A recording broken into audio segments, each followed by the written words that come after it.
Good afternoon, everyone. Thank you for joining us today. My name is Betha Dlamini. I am the founder and president of African Women in Energy and Power. This is the first of our series of webinars, the topic being exploring entrepreneurial opportunities in the energy and power space. And this topic has been selected for us to explore how we can contribute towards gender mainstreaming in the energy and power sector and create platforms for women to access entrepreneurial opportunities. Thank you for taking the time to join us this afternoon. I hope you'll find the information sharing session informative. This series of webinars are funded by the Women Voice Leadership Program, a program that is managed by Gender Links in South Africa. BI Technologies Africa is our technology partner for today. They will assist us with all our technical needs during the webinar. As this is an information sharing session, I invite you to sit back, relax, stay focused and engaged throughout the presentations. It is a webinar, so you will be on mute most of the time, and you'll be able to use the question and answer section for your questions and the chat box for your comments.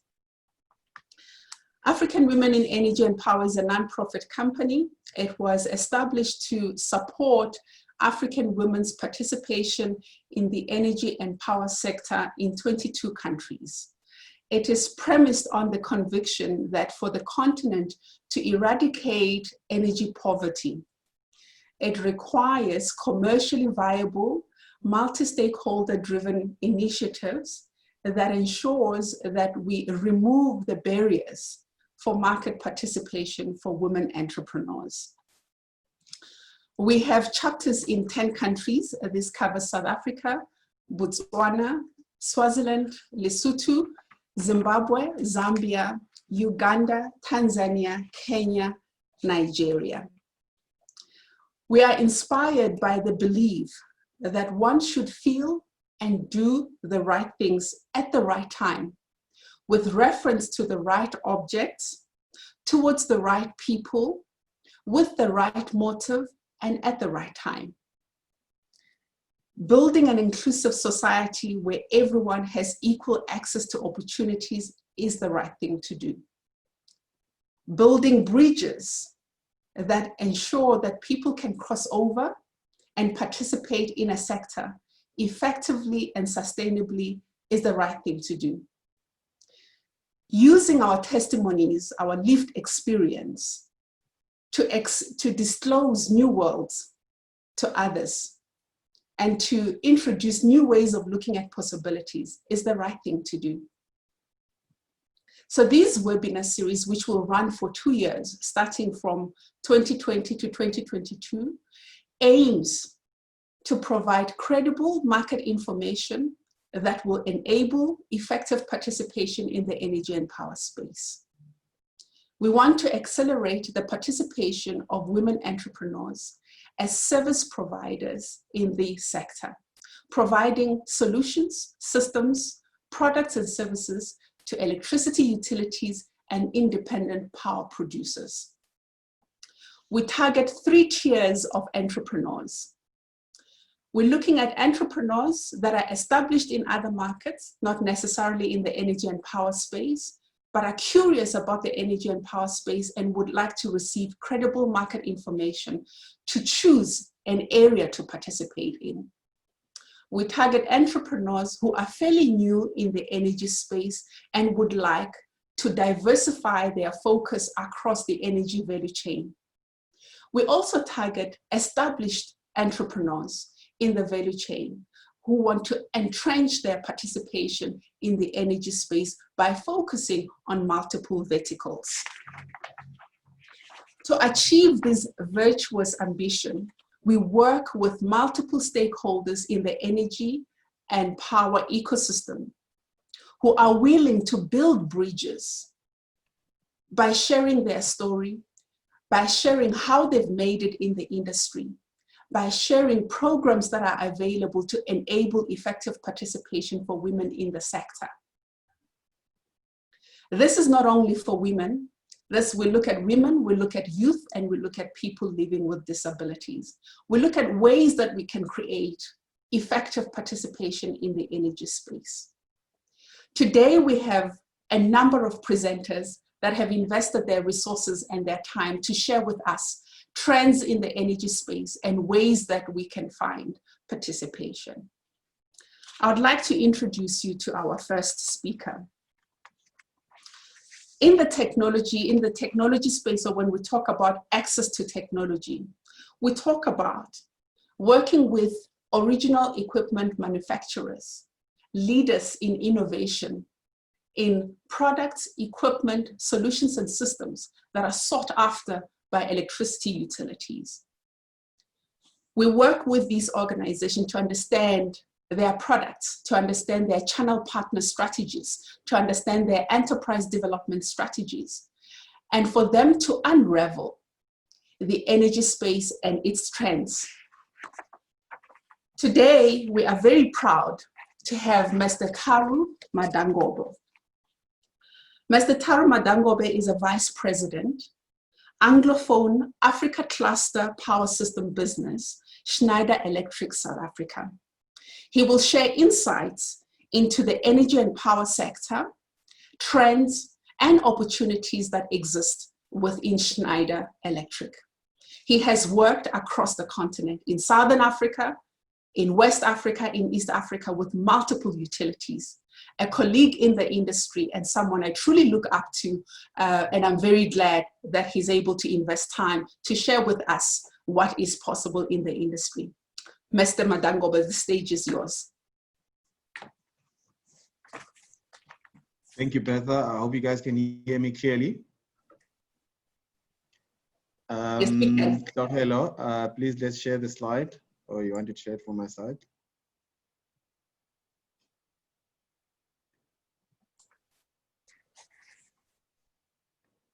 Okay.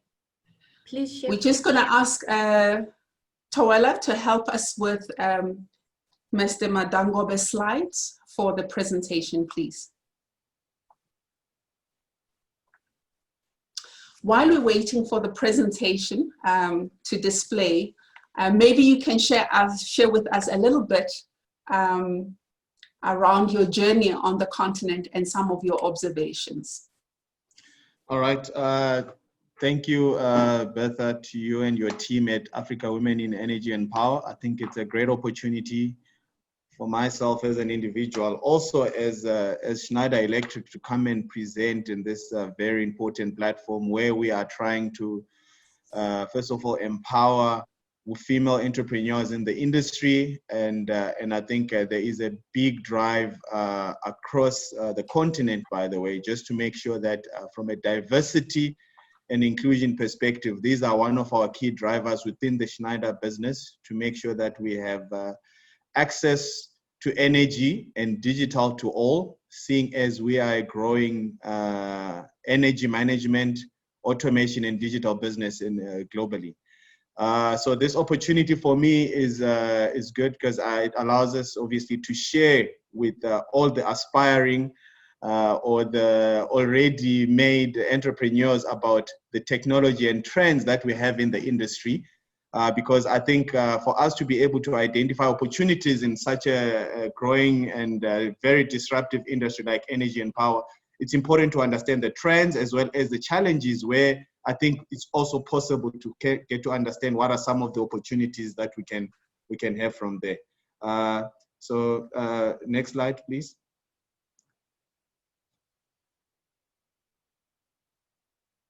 I don't know, Chloe, hello? Yes, so as mentioned, my name is Tharu, and I'm looking after Schneider Electric in Anglophone Africa from power systems business, but obviously I'm representing the whole of Schneider in this forum.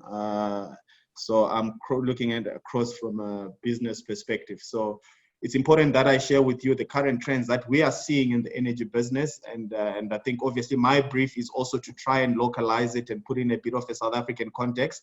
whilst also highlighting some of the key initiatives that we have done to try and promote women in entrepreneurship in our region, as well as also trying to see how we can bridge the gap from a technology and innovation perspective.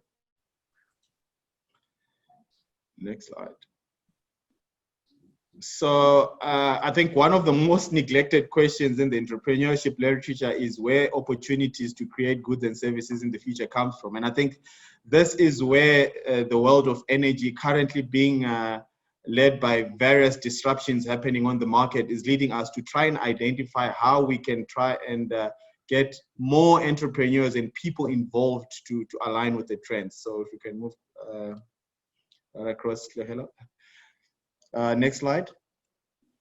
So I think what we need to understand once again is, as part of our mantra, how do we empower our people to make sure that they've got access to energy and resources, whilst ensuring that life is on everywhere and every moment. This is our mantra at Schneider, and you will see in the next slides, because what you realize is an Africa that is currently going through a very tough period, especially considering what has recently happened in terms of the COVID impact, but also from an economic perspective. I think we've had a lot of challenges from a power and energy sector, from access to energy, over 600 million inhabitants without access to energy.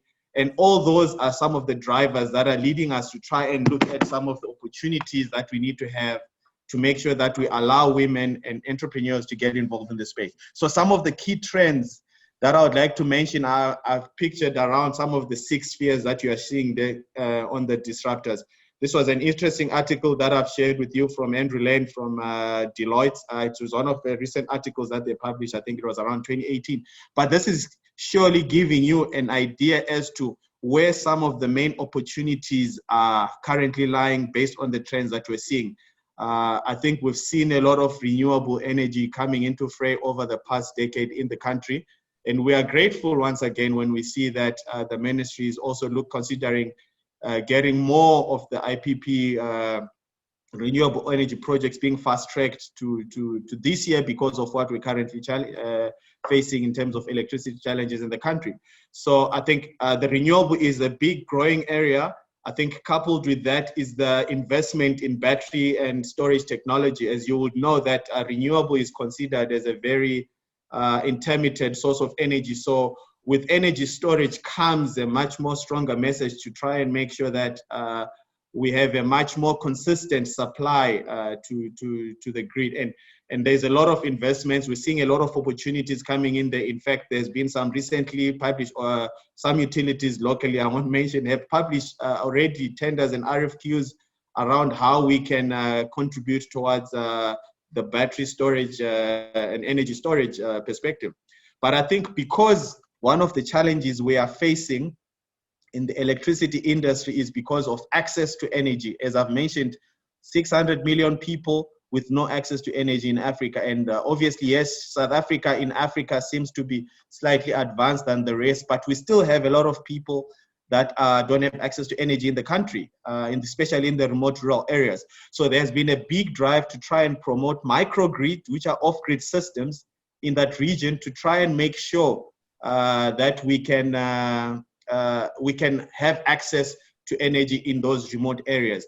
And I think when I look at other changing market dynamics, I think I look at electricity affordability, as well as some of the challenges that a lot of our utilities are currently facing at the moment, which is lying around revenue management. I think if my memory serves me right, between 20 and 40% of municipalities' revenue is lost due to losses on the network, non-technical and technical, right?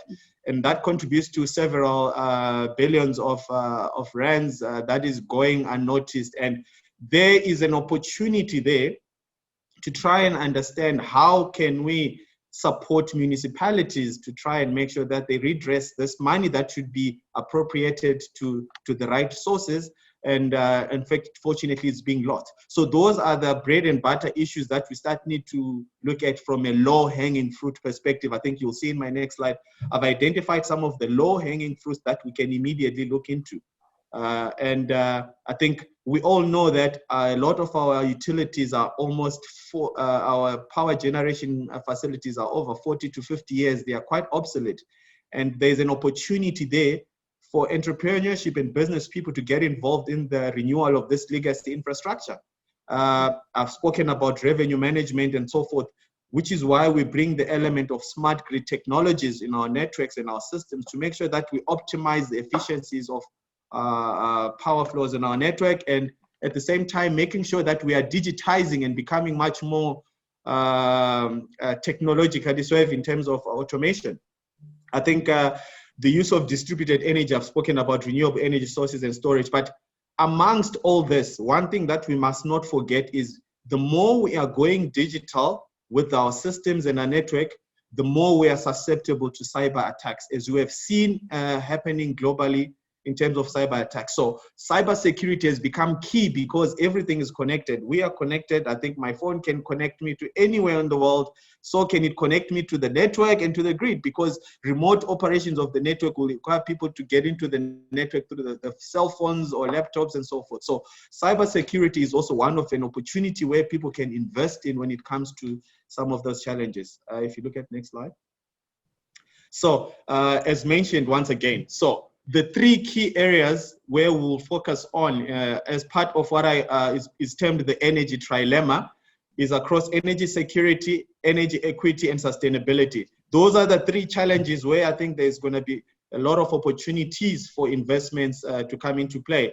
I think if you look at the energy trilemma, it's an index that is showing the ability of countries to provide sustainable energy across those three dimensions. As you can see from a South African perspective, we are going towards the red zone, right? If you look at the trend from 2010 to 2020, I mean, obviously this was a projection that we got from the World Energy Forum's publication in 2019. We are going through the red zone. So there's a lot of opportunities to try and redress that red zone to make it more greener. And how do we address this? I think what we are saying is we need to make sure that we are acquainted with the modern digital trends that we're seeing on the network. If you move on to the next slide, you will see that everyone is talking about the energy and smart automations. Next slide. And this is where companies and multinationals like Schneider, technology companies, can come in and bridge that gap to support female and entrepreneurs that are in the industry to see how they can get involved in providing solutions in the energy business. I'm showing you that slide because in as much as Schneider is a big organization, 27 billion across the country, across the continent in the world, half of that revenue is coming from digital and automation solutions. So we can see that the disruption on automation and technology is imminent. And this is where we need to invest a lot of our energies when it comes to the Industry 4.0. A lot of you have heard about digitization and so forth. So this is where, as Schneider, we are saying, how can we help you get involved in our full value chain of our technology as women in this business, to try and find a way to provide solutions to address these gaps that we are seeing in the energy and utility industry. Once again, IoT, we've moved now from the first industrial revolution to the fourth industrial revolution, where everything is now about cyber physical systems as well as digitization. And like I mentioned to you, we have solutions that are able to offer that type of support to a lot of utilities. And if I have to mention that a lot of our business, almost 90% of our business that we do at Schneider is coming through very strong partnerships with stakeholders in the market. And we have very good partnerships with women companies, Black-owned level 1 companies. And this is where we can try and form such alliances and relationships to make sure that we grow this business going further. So if you look at my subsequent slides, I think what I need to share here is that as part of what we're doing, next slide, of what we're doing is we have 3 key areas. Sorry, next slide, hello.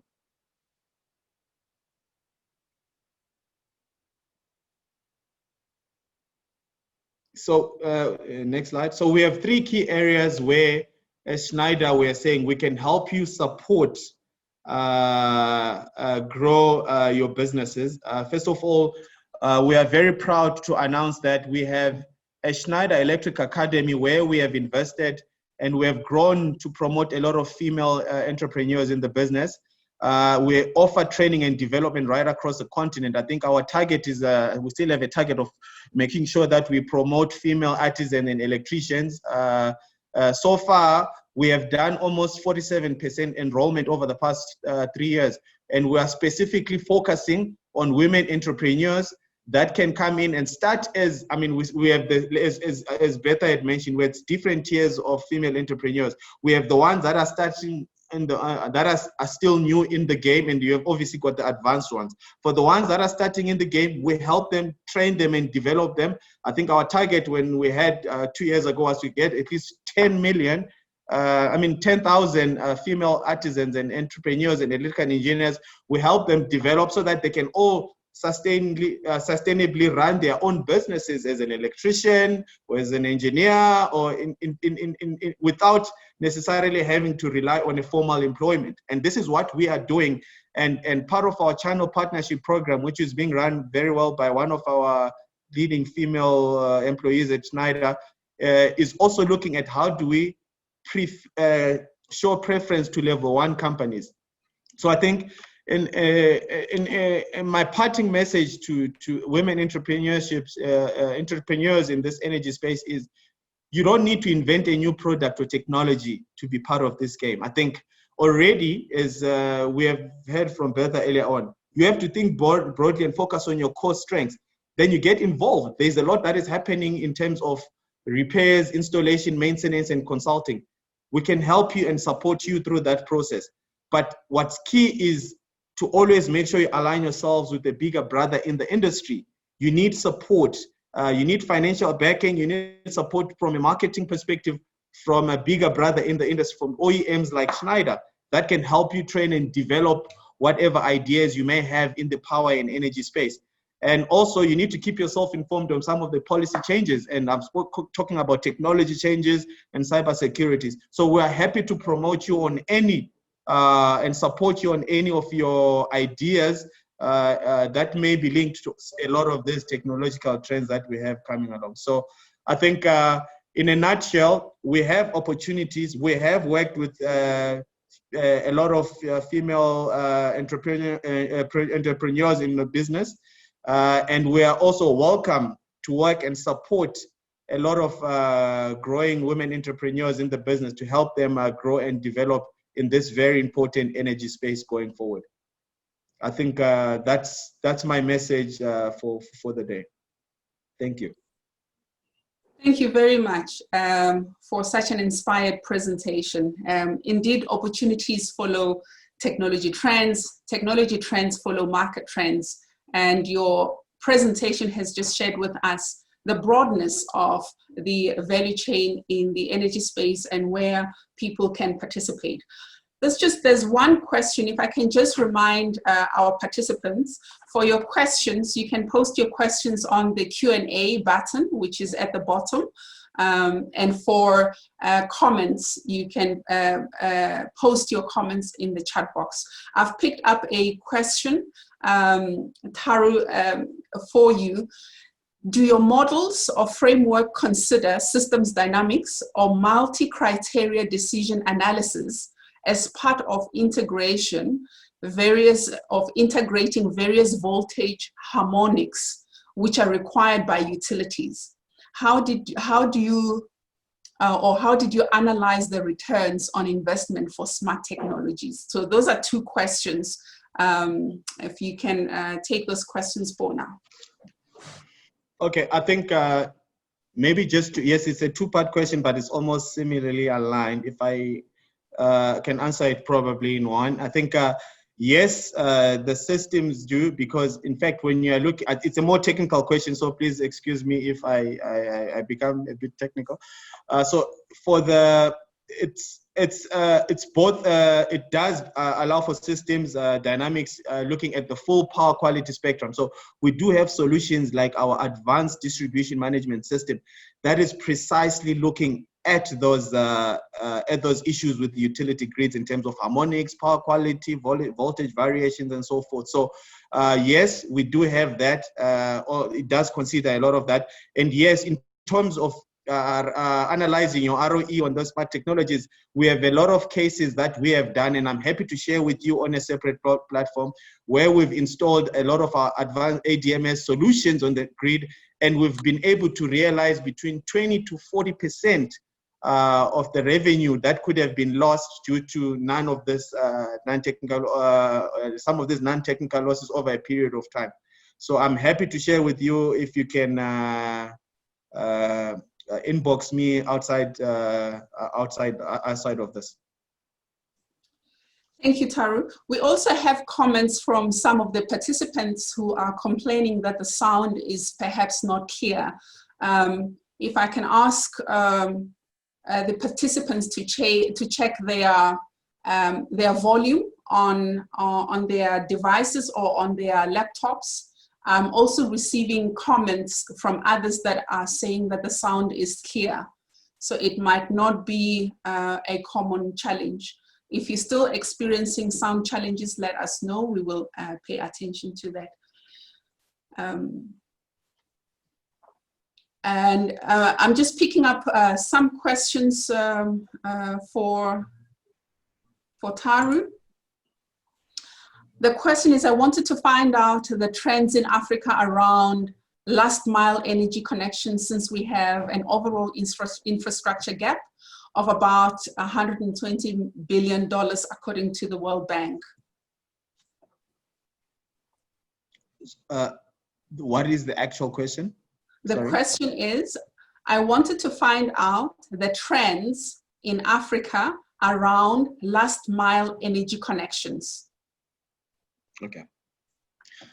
So I think, in fact, a lot of our work right now, especially in Africa, I can precisely talk about a lot that we're doing in East Africa, is around the last mile energy connections. I think a lot of what we're doing with the microgrid systems that we are deploying in the remote and rural parts of the continent, where there is not enough infrastructure to supply from the utility grid, we have had to rely on mini grid and microgrid systems. And our microgrid systems that we have available range from a very small, low consumption households to commercial and utility, integration systems. So we do have that. And once again, if there is specific information required around that, on our microgrid systems and what we have done in the rurals to try and make sure that we do bridge that last mile energy requirement connection. We have that technology available. Thank you. We're going to take one last question before we set you free. We know that you've got another commitment. It says, greetings to everyone. Is it possible to get presentation slide email? Yes, we're going to upload all presentations after the webinar on our website, and we will share with you the link for the website where you'll be able to download all the presentations that are going to be made today. Taru, thank you very much for your presentation and your contribution to today's discussions and information sharing. I am sure that those who have had the chance to watch and listen to your presentation from beginning to end have discovered a plethora of opportunities that are possible. We are most excited by the programs that Schneider has in place to support entrepreneurs, especially the invitation to work with entrepreneurs to develop their ideas and to support them to commercialization. I think that is absolutely incredible, and we are happy that you were able to join us today. Our next speaker, we were waiting for Miss Nancy Maluleka to join us from City Power. She is currently delayed, so we are going to continue with our access to technology presentations. Our next presenter is Ms. Radia Mulaji, who is the Business Development Lead at OnTech Systems. And OnTech Systems works with a multiple of municipalities, helping them with their data management and centralizing data analytics and giving them a view of their operations. Welcome, Radia. We are very excited to have you on board, and I'd like to give you the stage to share your thoughts around trends and your channel partner strategy in the market. Thank you, Bertha. Can you hear me, Bertha? Just confirm the sound is fine. Cool. I'm excited to be here as well and to share with everyone some of the OnTech programs and some trends that we are seeing in the industry as well. Tuwela, are you going to share my presentation, please?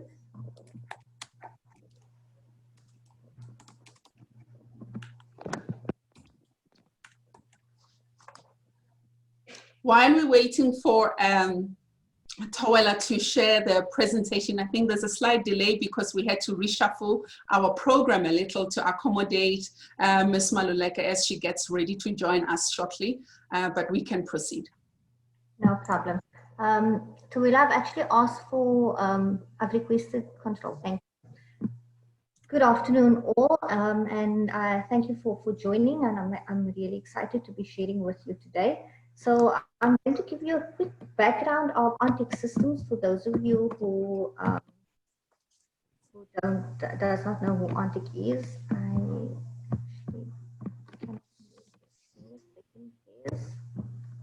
Tuwela, can you maybe, yeah. Okay, so OnTech Systems, we've been in the utility services industry for well over 30 years. Under various different names.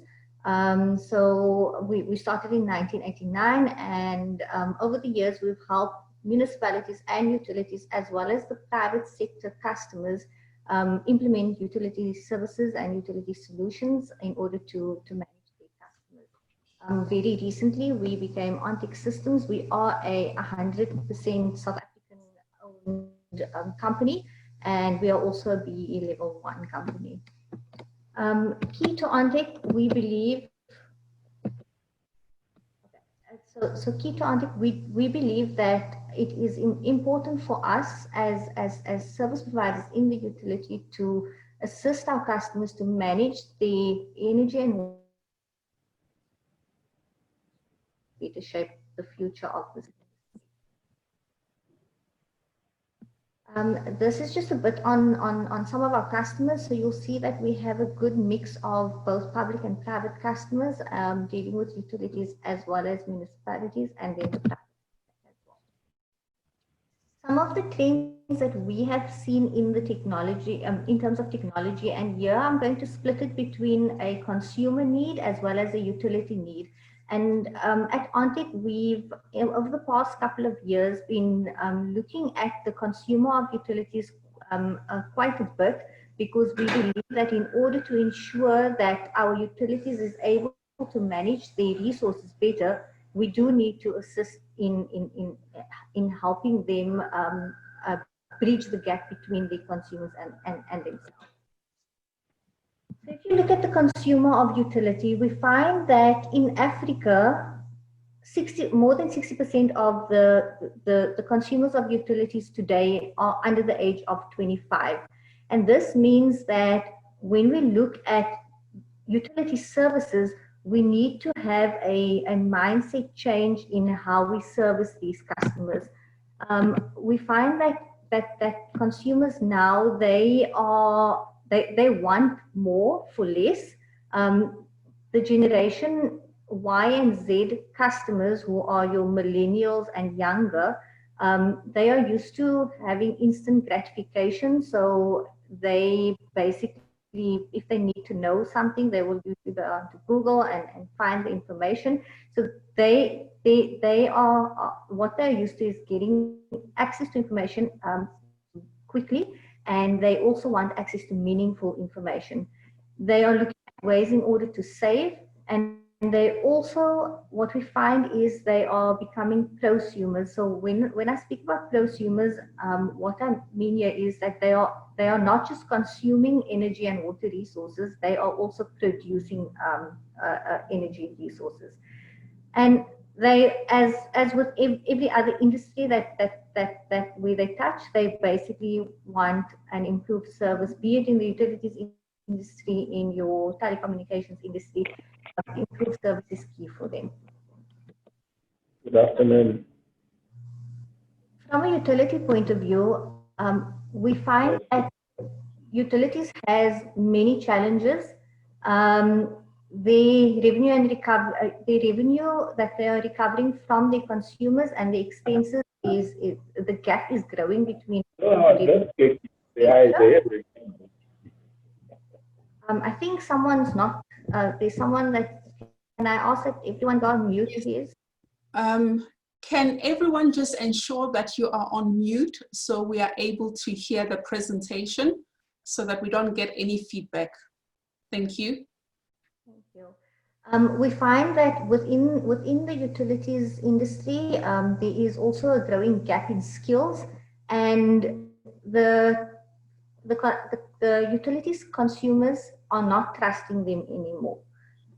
So these are challenges that the utilities are facing, and while they're facing these challenges, they also need to basically respond to the customers' needs. So the customers' needs.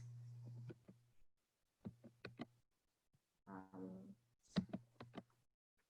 think that this is stuck again.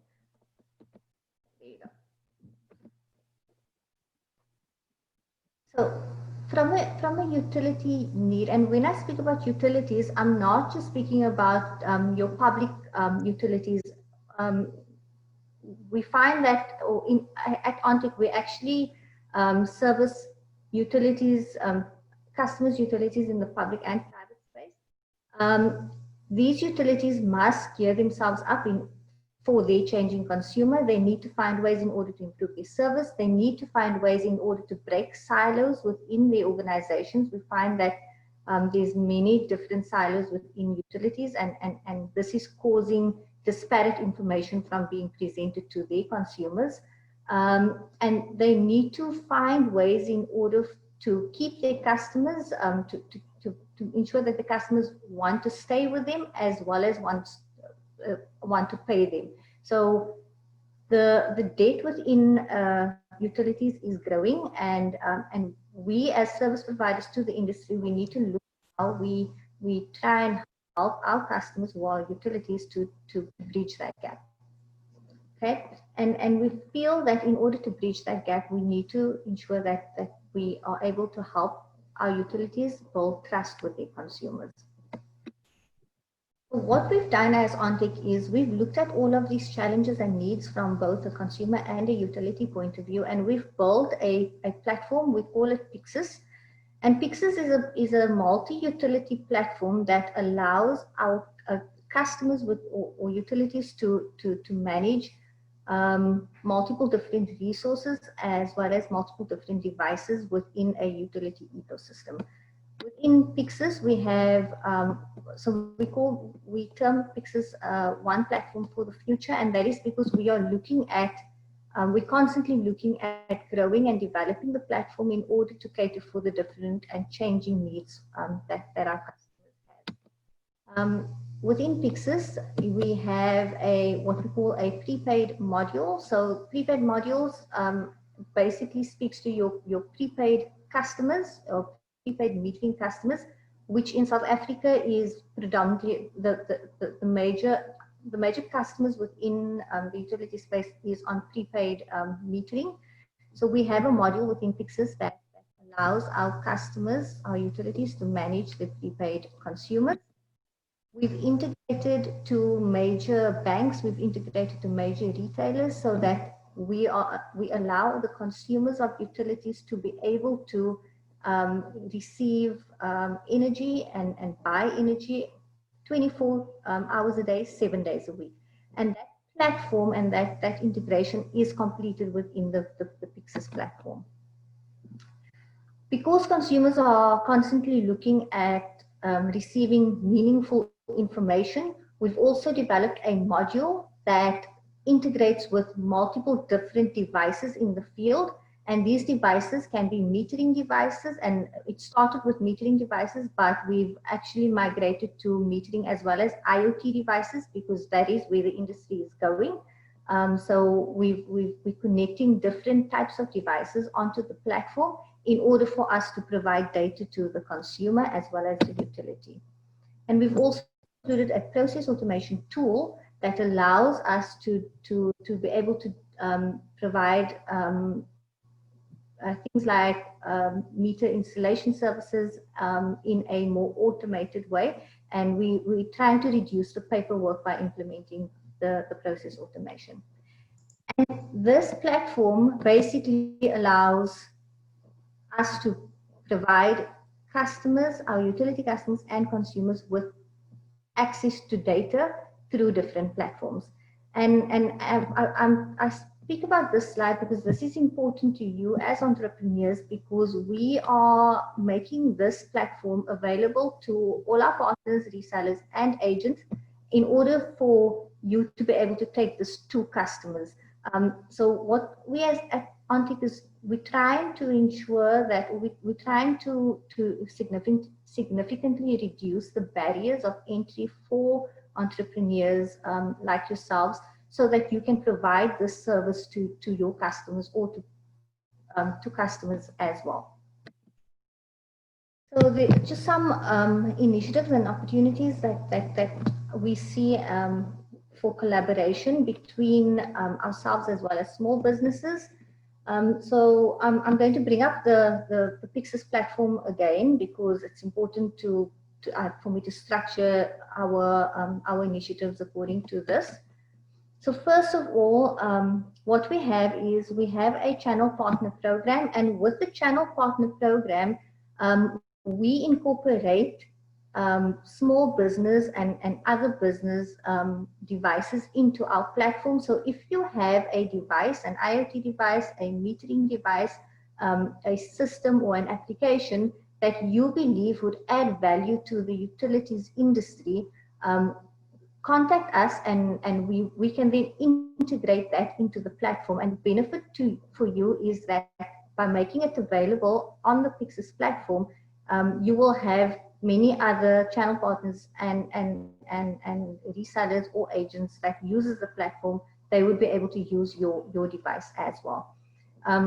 It's important for us to have close collaboration with our channel partners in order to make sure that we provide an end-to-end value chain. We do not do everything on our own, so partnership for us is key in order to ensure that our platform is truly multi-utility, as well as is looking at the different technologies that's available in Africa.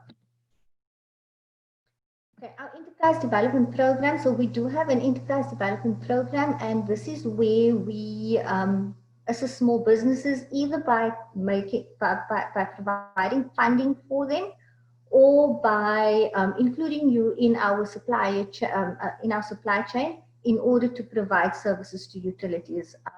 In the past, we've provided funding to a number of small businesses. We do have certain criteria that needs to be met. And once that criteria is met, we will then onboard you on our enterprise development program. And just some examples of our enterprise development programs: we've registered suppliers in revenue protection and meter installation services, for example, and about 50% of our enterprise development programs is actually going towards women-led businesses as well. Okay, then the last one that I'm going to speak about is our agent reseller program. So this, I think, is something that you as entrepreneurs can utilize today. The agent reseller program, we believe, provides entrepreneurs easy access to the utility industry by focusing on the private utility market. The private utility market in Africa is growing rapidly, and we believe that there is huge opportunity for businesses to basically enter into this market and service customers like your backyard dwellers, your body corporates, and your managing agents. You as an entrepreneur will have access to the full PYXIS platform in order to provide utility management to customers. And in the past, we've enabled many agents and resellers, and they have grown in size as well as experience. So we've seen some good success stories with our current agents and resellers. How it works? We give you access, so you'll sign up as an agent or reseller, and you get access to the PYXIS platform.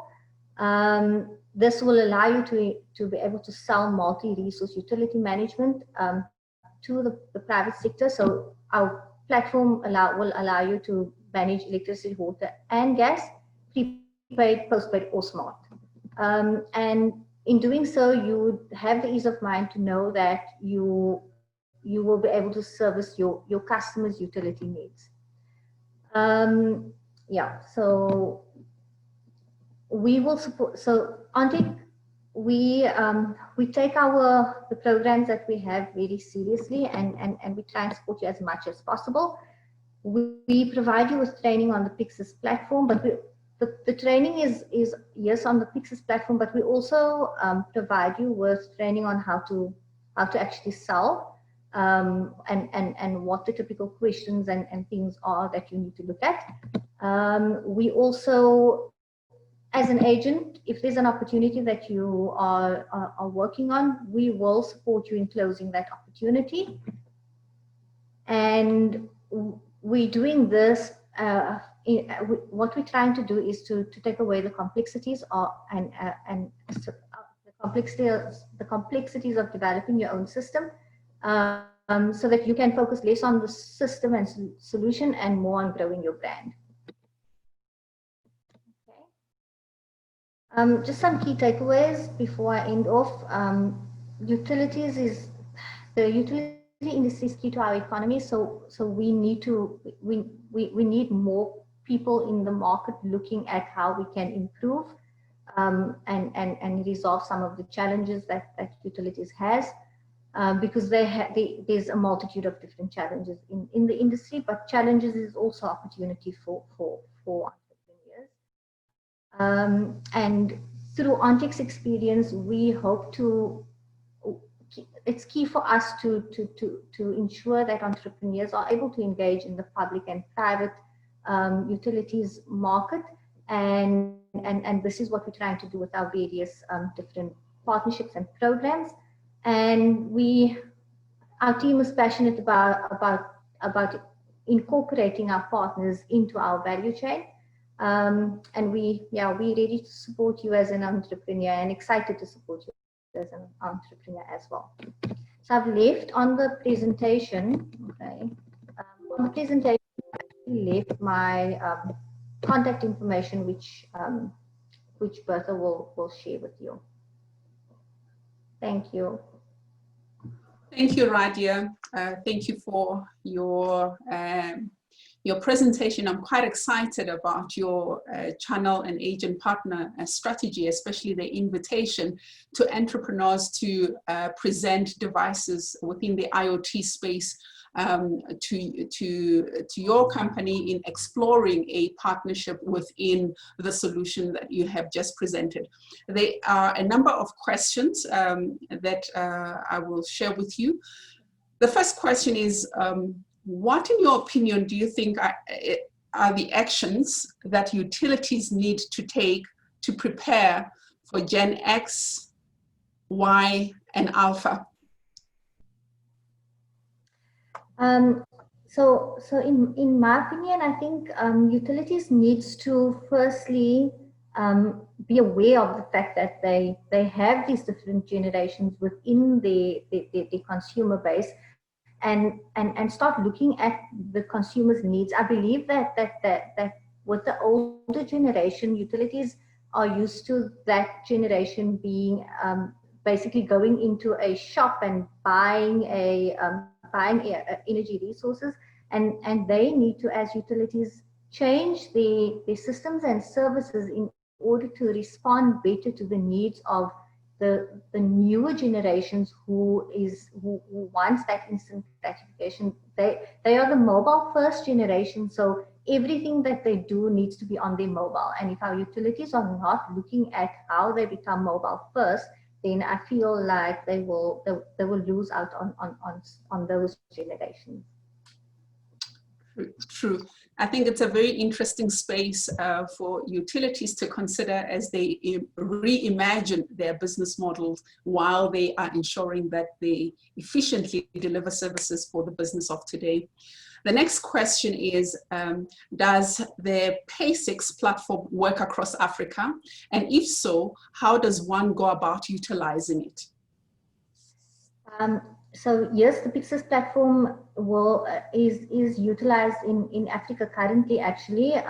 So what we do with some of our customers in Africa is we actually host the platform in South Africa at our data center, and we give the customers access in Africa. So where we have channel partners in Africa, they will access the system from South Africa. There are some of our channel partners who does require that the platform is installed and deployed locally, and we can do that as well. But when our partners are starting out, it is advisable for them to use a hosted platform to reduce cost. Sure. We've got two more questions that I'll ask Sivuise Zenze to just bear with us because we've got some time limitations. I will also ask our presenters for the access to finance sections to get ready. We've been informed that our market to access presentation is slightly delayed. Before we do that, we are going to share a poll with everybody where we are assessing your understanding, not your understanding, but your appreciation of the information that we have shared so far. And after each set of presentations, we're going to have a poll to do the same.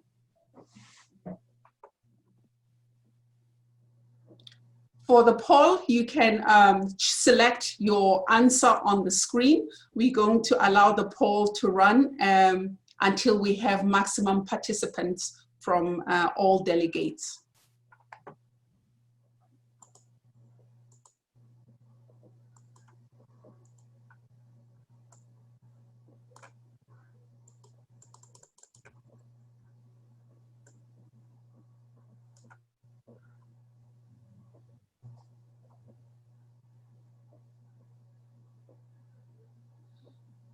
We will also be able to share with you the results of the poll. So we want to make this as exciting as possible and as engaging as possible. It also helps us as the curators of the content for the next series of webinars to focus and fine-tune the content that we plan to share with entrepreneurs and stakeholders in the sector.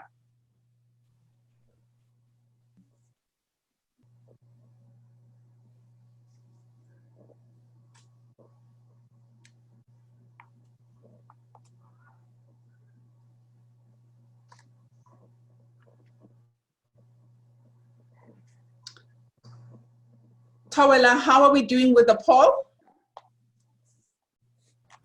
We're doing good. We've got 46 out of 78 people who have responded so far.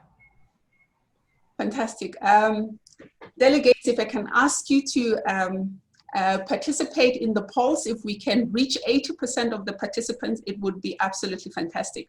But for the sake of time, we are going to close this first poll and we hope for a better participation in the next one.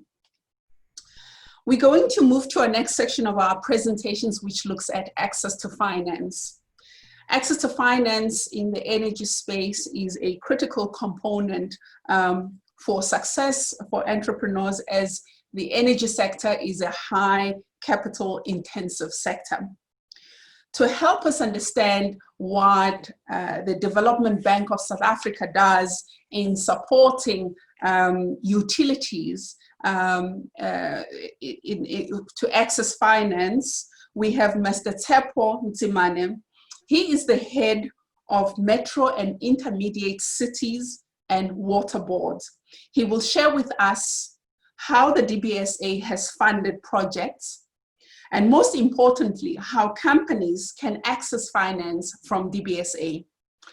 Dr. Mtsimane, the floor is yours. Am I audible, Bertha? Yes, you are audible indeed. Thank you very, very much. And I really appreciate the opportunity on behalf of the DBSA. We appreciate the opportunity to chat to your audience, especially the aspirant as well as existing businesses. My presentation is far too long, but I will focus on 3 or 4 slides, and I will leave the rest for colleagues to have a look at. And I'm excited that you invited the DBSA specifically because, as you know, Bertha, one of the things that we do have as the DBSA that distinguishes us from many other funders is the fact that we're the Development Bank of Southern Africa. And for those that don't know the DBSA very well, the DBSA is a state-owned development finance institution. We report to the Ministry of Finance. The Minister of Finance is our governor.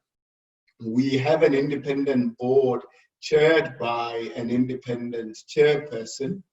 And in particular, I think I want to focus on, as I said, 3 or 4 slides. Particularly, if we can move to the next slide, please, all the way.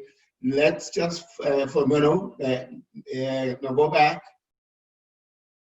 One more slide. Let's focus here first. We were started in 1983. We were changed. When we were started, we were focused on the Bantustan system. We were a development bank focused on the Bantustan system. 1997, fast forward, the new democratic government decided that the DBSA will remain the Development Bank of Southern Africa, which means then that therefore our operations extended to other countries in the SADC region. And so our mandate was extended to other countries in the SADC region. And as I said, we are owned 100% by the South African government. And more of my particular interest is the last bullet point on the right.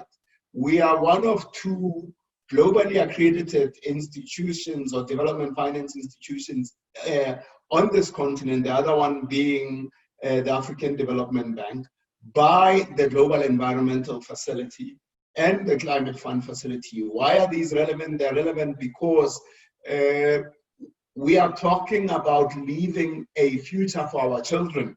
I have a 5-year-old, I have a 15-year-old. I need to be able to leave a good future. So the Global Environment Facility and the Green Climate Facility are United Nations and EU funded facilities that are available to support a number of sustainable solutions around climate mitigation, climate adaptation. So we would love to chat to people around what we can do to help communities in South Africa, communities on the African continent, particularly in the SADC region, transition to a better future. We talk, for example, at the DBSA about the just transition. If you're talking about a just transition, if you look at, for example, Mpumalanga is very much coal dependent. Our country has got 48,000 megawatts of installed capacity from Eskom that are mostly coal-fired. Coal, as you know, is not unsustainable. And if we are moving towards renewable energy, which the DBSA has actually helped create with the National Treasury and the Department of Energy, that means those people in that province are going to lose their jobs. So how do you transition them into a new future that is sustainable and environmentally friendly? That's what we talk about when we're talking just transition, and we have a number of exciting products that are designed to deal with the just transition. Next slide, please. I think 2 slides down. Yes, let's focus on this one. We're an infrastructure bank. That means we will only invest in infrastructure that is designed and intended to support economic growth. Our audience know that South Africa is in a very deep recession, one of the deepest recessions we've experienced in more than 70 years. And this recession is going to come with major job losses. One of the key drivers of an economy is infrastructure investment. So we focus on transport, for example, around infrastructure. Some of you don't know that you have, thanks to the DBSA, you have a very state-of-the-art airport facility. We help to fund the airport facility at OR Tambo. We help to fund the airport facilities at Cape Town International Airport. That's part of our transport infrastructure. Similarly, the BRT buses that people travel on from Soweto and all the other townships in Tshwane, in the city of Johannesburg, we are now working with Ekurhuleni. That's transport. For those that travel to Mozambique, the road that we travel on the N4, you're welcome. That's what the DBSA has done. Moving on to energy, let's focus on renewable energy. The energy industry, particularly around renewable energy, is worth 350,000 rand. If it wasn't for the Independent Power Producer Office, there wouldn't be a renewable energy in South Africa. There's more than 70% of that renewable energy program is private sector investment led. And some of it, 33 of those projects were funded by the DBSA. And we also funded, particularly of interest, community-based organizations. So it wasn't just providing senior debt, it was also providing so that there should be Black participation in the renewable energy industry. So we funded that. ICT, for those of us, we are using ICT as we speak. Now, unfortunately for people in rural areas and for people in townships, they don't have the luxury that I have of speaking like this on a computer. How do we get fiber to communities so that people that are looking for jobs are in rural areas? How do you reduce the cost of looking for a job? Through investment in fiber. That's what the DBSA is about. We are collaborating with the South African Post Office. We are collaborating with the Department of Communication to bring ICT infrastructure to communities. Water and sanitation. Again, that's a major investment of the DBSA. Many of you don't know or may not know, as I was introduced, I specifically look after metropolitan municipalities, 19 of the country's intermediate cities. The country has got 257 municipalities. Every single one of us, 59.62 million people in this country, and are entitled constitutionally to water and sanitation. Thanks to investment by the DBSA supporting those municipalities, people have got water and sanitation. I mean, I'll share a different presentation with Bertha for her to share with you on how much we've achieved as a country more, since our democratic era. Because in 1994, less than 54% of our population had access to water and sanitation. Now, more than 90% of our population have access to water and sanitation, thanks to the huge investments that have been made by our government. Similarly, education. We've got 1.4 million students in South Africa at South Africa's 26 universities. 400,000 of those are at UNISA. 25 other universities has got about 1 million students. Only 200,000 of them, or there's only 200,000 student beds. When you think about it, if you're coming from a township, you have to leave 4 o'clock in the morning to attend lectures, and the last taxi or the last bus home leaves at 6 o'clock. That means you don't have enough time to study. The DBSA, in conjunction with the Department of Higher Education and Training, we are working towards increasing the number of student beds to around covering between 50 and 60% of those full-time contact university students, so that you can then focus on your future in terms of your studies. Similarly, health. In the health sector, you've got the private health sector dominated by very large white-owned businesses. Black people don't have major economic participation in the private healthcare provision. We've got a fantastic team that's leading efforts to include Black participation in the healthcare sector through ownership And when we're talking black, we're talking minimum 51% ownership. And Beth, I want to go back to the initiative that you are part of. And I know you've been approached by a number of black companies that are interested in participating in this thing. Through the initiative that we recently started, our board has said that we must, by the end of March 2021, have catalyzed more than 450 million rands of black participation across the 6 infrastructure sectors that we spoke about right now. The issue is 450 million rands in the greater scheme of things, whether you look at it at the equity base of the DBSA or as an economy worth 3 trillion rands is nothing. We need to accelerate that 450 million to more than 5 billion. We need to be able to, and as we agreed, we need to be able to bring in black manufacturers of pipes, black manufacturers of electricity products. We need to bring in black-owned construction companies. We need to bring in black consulting companies better. We need to bring in advisors so that they also get their fair economic share of the economy. And by the way, when we do that, we're also supporting job creation. There's more than 10.5 million people that are without jobs in our country. So we need to be able to address that through enabling black people to create jobs. And through the initiatives that we're leading, we're hoping to do that. And then finally, there's more than 33 million people in our country that live on less than 140 rands per month. Those are poor people or for whom it becomes important for us to create economic opportunities so that they can increase.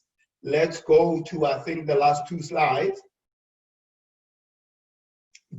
No, sorry, let's go previous slide, please. One before that.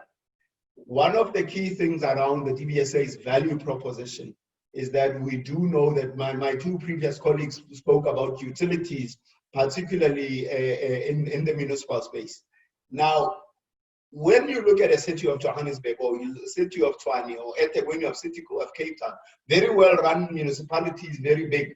But you go to smaller municipalities, you go to say Madibeng or Mfuleni, that municipality has got no capacity for planning. The DBSA solutions for that through the planning support that we provide, we assist municipalities to come up with master plans, a water master plan, electricity master plan. For you to serve communities, you need to be able to understand how many community members are going to need the services that you're going to provide. How are you going to invest? Where are you going to get the money? For that, you need a master plan. The DBSA has got money to help municipalities do that. Another key problem, and then I'm going to ask us to go to the slide that will prove this. In our country, as around the world, the problem is not lack of money.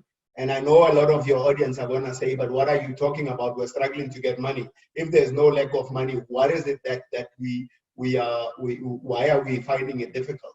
The problem is a shortage of bankable projects. And bankable projects, that means a banker and or any other financier would be able to get their money back should they be providing you with their funding. Or if they're going to be providing with equity, they're going to be able to make the sort of returns that would be worth the risk that they're taking. So we help with our project preparation capability to bring project to bankability. Then, of course, the financing element. But a new addition to the DBSA is our infrastructure delivery and maintenance division.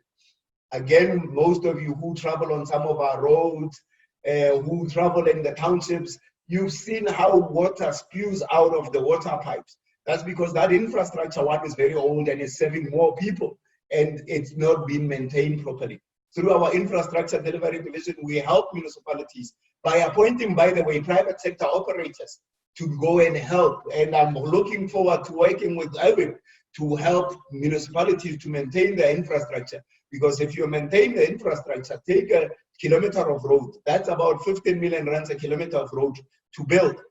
Most of these municipalities don't have that sort of money. And if they did, that money should be used for other much more pressing needs. So if you maintain that road, you are able to then reduce the investment that is required. And so that's the sort of thing that we help in terms of maintenance, as well as accelerating infrastructure delivery. We've built schools in our country on behalf of government, helping government move children from mud schools to state-of-the-art schools in rural KZN and in the Eastern Cape and in Limpopo. We've helped provinces deliver roads.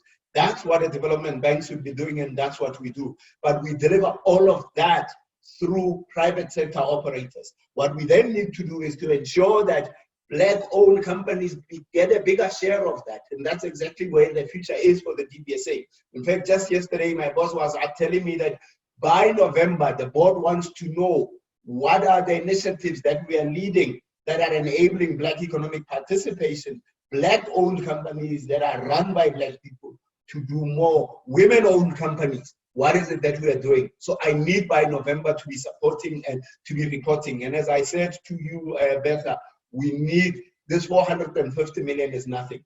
For the 5 streams that we're leading, we need a minimum of 5 billion and increase that by whatever rate of growth that will help to create jobs. Because when you participate, you are participating in order to create jobs. You are not participating just for the sake of making a profit. So it becomes important that a development bank like the DBSA plays that catalyzing role that enables you to create jobs for the 10.5 million people. I think I need 2 slides down where we are just showing you the numbers. We go down, next one. Again, let's skip this one all the way. Yeah, let's skip. There's where we've got very big numbers where I just need to demonstrate that the lack of money is not the problem, but it doesn't matter. There's more than 18 trillion rands. In the banking sector alone, there's 5.1 trillion rands. The PIC on the pension fund side on its own has got 2 trillion rands. I saw a report from 27 fund managers. Just the other day, they were looking at the state of Black participation in the fund management industry. Black people out of an industry that 27 estimates to be around 7.5 trillion. Black people account for less than 10% of that. 26 years after democracy, that cannot be right. It is the sort of thing that we are trying to transform, help transform. We can't do it on our own as the DBSA. We have to do it with our private sector partners. We have to do it with our CISA. We have to do it with the Banking Council. We have to do it with participants of this. So please, we are asking you to come and work with Betha and all the rest of the colleagues to help transform the economy. I don't talk about Black economic empowerment because really I think that it doesn't help. We must talk about transformation. Transformation means Black-owned and Black-managed businesses participating in this economy to help to deal with the municipal challenges that we face, to help deal with the national infrastructure challenges. You heard the other day, the president was talking about the infrastructure fund. That fund has been given to the DBSA to run. That means that the DBSA is going to be responsible for raising trillions of rands, which are available in the private sector. But what prevents the private sector from participating and giving money to, amongst the many factors, is 1, the lack of bankable projects, 2, the mismanagement that has been reported. We are going to acknowledge that. But the reality is you have a government that is aware of that, a government that is dealing with that, and that's why it's calling on the collective 59 million people of our country to help solve the problems of our country, and the 1.4 billion people of our continent to help solve the problems of the continent. Let me pause there, Betha. Thank you, Ntate for your inspiring presentation. It's always a pleasure to listen to you and to listen to your experience in the sector and in accessing or in enabling companies to access finance, especially your observations on how women-owned companies and Black-owned companies are faring in the area of accessing large-scale infrastructure projects and accessing finance, and the initiatives that you have shared with us that are geared at ensuring that there's equitable participation of women-owned companies and Black-owned companies are so profound and so needed. And we appreciate you for investing the time to ensure that we access the right information truly, as you have challenged us. As entrepreneurs, the responsibility is on us to be able to present bankable projects so that we can access finance. I would also advise our delegates to visit the DBSA Investor Relations page, where you will find a plethora of information on how DBSA invests in projects and how DBSA supports companies who are seeking finance for infrastructure projects. Before we proceed, I would just like to look at a few questions that are related to DBSA and funding and access to funding. So here we have a question from Lillian Andreas. How does rural women benefit from the programs if they don't have access to technology, freight, and rail access? I thank you for that. That's a very, very brilliant question. And it's not just about rural women, it's about Black people in general with no access to those very, very technologies that you're talking about.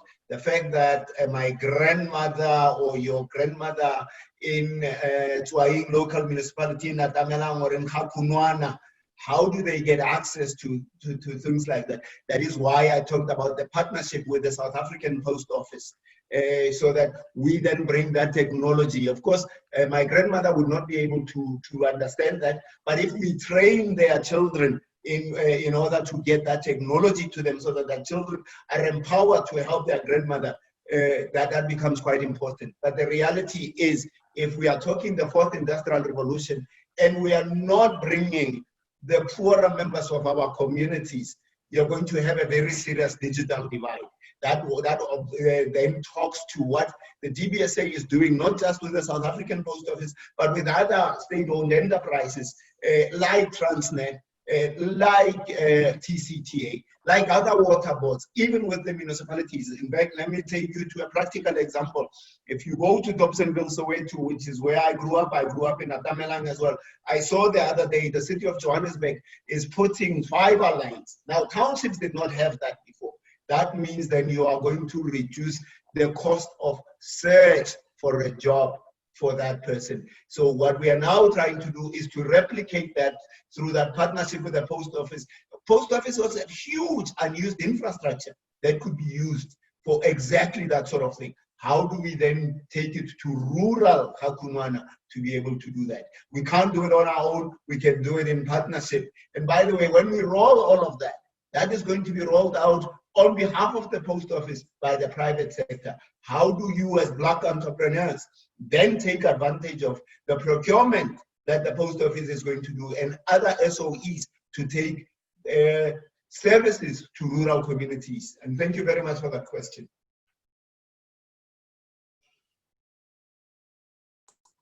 Thank you, Ntatinsimani, for your elaborate answer to the question. There is yet another question from Habiba Ali. Habiba Ali is the advisory board member to, she's the country chairperson to AWEaP in Nigeria. And Habiba says, most of the insights are targeted at the South African businesses. I wonder if DBSA is also working outside of South Africa. Yes, I saw that question, and the answer is absolutely yes, we do.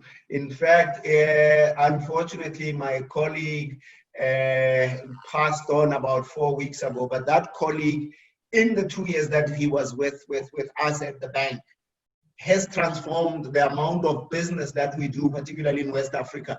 As you were saying, Betha, please visit our investor relations section and focus particularly on the third report there, which talks about sustainability. And you'll see the amount of work that we've done in West Africa, particularly Ghana, around the electrification, and even in Francophone Africa.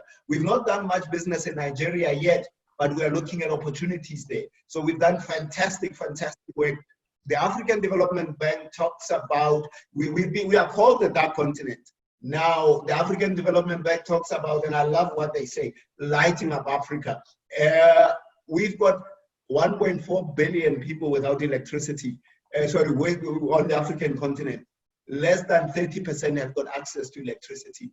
We are trying to work with other international development finance partners. We are working also with the private sector because that's where the money is, that's where the capacity is. So definitely we're doing great work in West Africa. We will definitely be coming to Nigeria. I know that my colleagues are taking projects through approval process at the DBSA that are targeted at Nigeria. But West Africa as well as East Africa and the SADC region, of course, which is where we are anchored. As they always say, charity begins at home. So I must make sure that development happens in Botswana, development happens in Zambia, development happens. The gas finds in Mozambique, the DBSA is one of the funders of those gas finds. People have got access to cell phones in Zambia. ZESCO in Zambia is a major client. I used to fund ZESCO myself. People have got Kariba North Bank, people have got electricity, thanks to the partnership that we have with our international development partners. So we definitely do work on the African continent, the rest of Africa. We don't do North Africa, so we do Sub-Saharan Africa. Thank you, Dr. Zimani. Last question before I let you go. Do you give support to formulating credible plans for financing? And this is a question from Tandeka Manzi. Yes and no. We do, through our project preparation support, we do provide mainly business development efforts of public sector clients. So if you're working on a project that has got, say, municipal and or any other public entity, particularly in South Africa, and it needs to be driven to bankability, yes, we can help get that through our project preparation support. But it doesn't mean that then I can simply say to you, well, because the DBSA can't help you, go away. There is another entity of state there, SEDA, Small Enterprise Development Agency. Their role is to help you to develop business plans, and they appoint, again, qualified consultants who will do that for you. So please go and speak to them. And I know that Jose is going to tell us just now about the work that she does, that will help you get there. There is more than enough money in the state to help you get there. So please use SEDA. If we can't help you at the DBSA, SEDA is there to help you with that. Thank you, Dr. Nzimani. To welcome our next speaker, who is going to share more around how you prepare yourself to comply with the requirements of financiers. I just want to highlight that the section that we are in now is called Access to Finance. For access to finance, we work with the development finance institutions, such as the DBSA, as eloquently presented by Dr. Nzimani. We work with commercial banks. We work with venture capitalists, private equity firms. We work with grants. We work with green impact grants. The reason we pull such a broad ecosystem of financiers who are interested in the energy sector is so that we can gain credible information on behalf of our beneficiaries as African women in energy and power to understand what financing products are available for energy projects, how energy projects are being financed, what are the risks and challenges that are attached to financing an energy project, and also how, as an entrepreneur, can you access finance that is suitable for your type of business and the projects that you are pursuing. Please join me as I welcome Ms. Jose Mulishe. She is the MD of Energy Solutions Consulting. She's also our advisory board member for African Women in Energy and Power, contributing to the organization's ability to curate the right, credible information on financing and access to finance. She's going to share tips on what not to do when you are applying for finance and other nuggets that are necessary. Consulting, which is involved in a broad sense in the space of supporting project developers to basically prepare projects that would be bankable or would be acceptable to typical lenders. Betha has already gone through the typical sources of financing, which we get from development finance institutions, or your multilateral institutions like the African Development Bank and that. The other sources are your commercial banks. The difference between these typical sources of financing that is most important to understand for entrepreneurs in the sector is that they are driven by their mandate. So when they evaluate your submission, if it's not in line with the mandate, you are wasting your time. So for instance, development finance institutions look at environmental and social benefits much more than they look at the commercial value. Of course, every lender and every entity is interested in making sure that there are returns because they source their revenue from the market. So therefore, it's still important for even for development finance institutions that you send through transactions that demonstrate that the projects are feasible from an economic point of view, from a technical point of view, from an environmental and social benefits point of view. There are specific funds, for instance, the Industrial Development Corporation, which I used to work for, has got funding that is specifically set aside for women. And that funding attracts relatively lower interest rates to be able to facilitate for women to participate. However, this does not mean that there is any less scrutiny with respect to the risks identified in the transaction. In the energy sector, typically, the type of opportunities that are available are in the power generation side.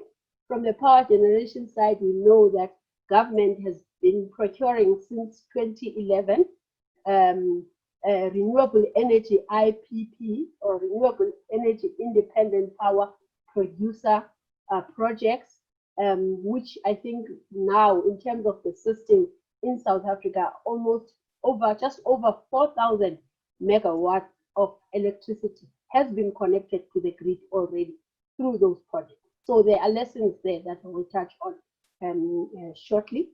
There are also opportunities with respect to electrification, both grid electrification as well as off-grid electrification in the form of solar home systems to households that are very far from the grid and will take long to access electricity. In terms of the transmission infrastructure, the Eskom really owns that, and there's not much at this point in terms of participation of the private sector. Now, what do lenders look for in the transaction, and what are the typical challenges that entrepreneurs face in this regard? One of the critical challenges is that most or some of the entrepreneurs tend to, especially Black economic empowerment-led entrepreneurs, tend to have challenges with respect to providing equity or their own contribution in transactions. That is a key requirement that lenders tend to expect from entrepreneurs. So it's important to understand that you are expected to have skin in the game, to demonstrate that you also are very much invested in the project. Its success is your success, and that you demonstrate by having something to lose, and that is putting in your own equity. So one of the key criteria is that, and I know that a lot of people struggle with this, mainly because some of these projects, in terms of the size and just the quantum of these projects, especially in the renewable energy IPP programs, are quite large. That means that your equity participation is difficult. So what do entrepreneurs in this sector then do to overcome this? Most of entrepreneurs try to partner with big brothers, like your large large players, international players, because government has got requirements for participation of Black entities. So they try to partner with those entities in order to get their foot in the footing in the game. And then they access BEE funding that is provided by the entities like the Development Bank of Southern Africa, the PIC, IDC, and all of that. But this is very important to note that there are challenges that come with partnering with Big Brother. First and foremost, in terms of influencing the transaction and how things go, small enterprises or women-owned enterprises tend to have very little say in terms of how the transaction goes. Also, another challenge is that the small entities, because of the relatively small contribution that they put, don't have a lot of leeway in terms of how those things happen. Partnerships is one of the most important criteria that I think that entrepreneurs should consider. There are projects that have failed just based on the understanding between partnerships. The other requirement besides the equity contribution is a track record in the sector, which again is very difficult for small enterprises or Black-owned enterprises, women-owned enterprises, because until 2011, there was not really a track record in South Africa for renewable energy projects. And the transactions that have been involved, again, BEE entities have not learned from that because they've largely been excluded from those. So, but it is very important to make sure that there is something that you have to contribute. You can contribute. I mean, some of entrepreneurs have worked for entities like ESCOM. They do have the technical know-how. So it's important to carve out what is it that I will contribute in terms of my partnering that will assist me to be the entity that can participate. That's an important factor. The skill that you have, the experience that you have. Some, I mean, opportunities are in financial modeling. There are CAs all over the place, so it's important to carve out. I know of an entrepreneur before the renewable energy IPP program started that basically focused on the niche, which was to identify land, to make sure that there are necessary approvals on the land.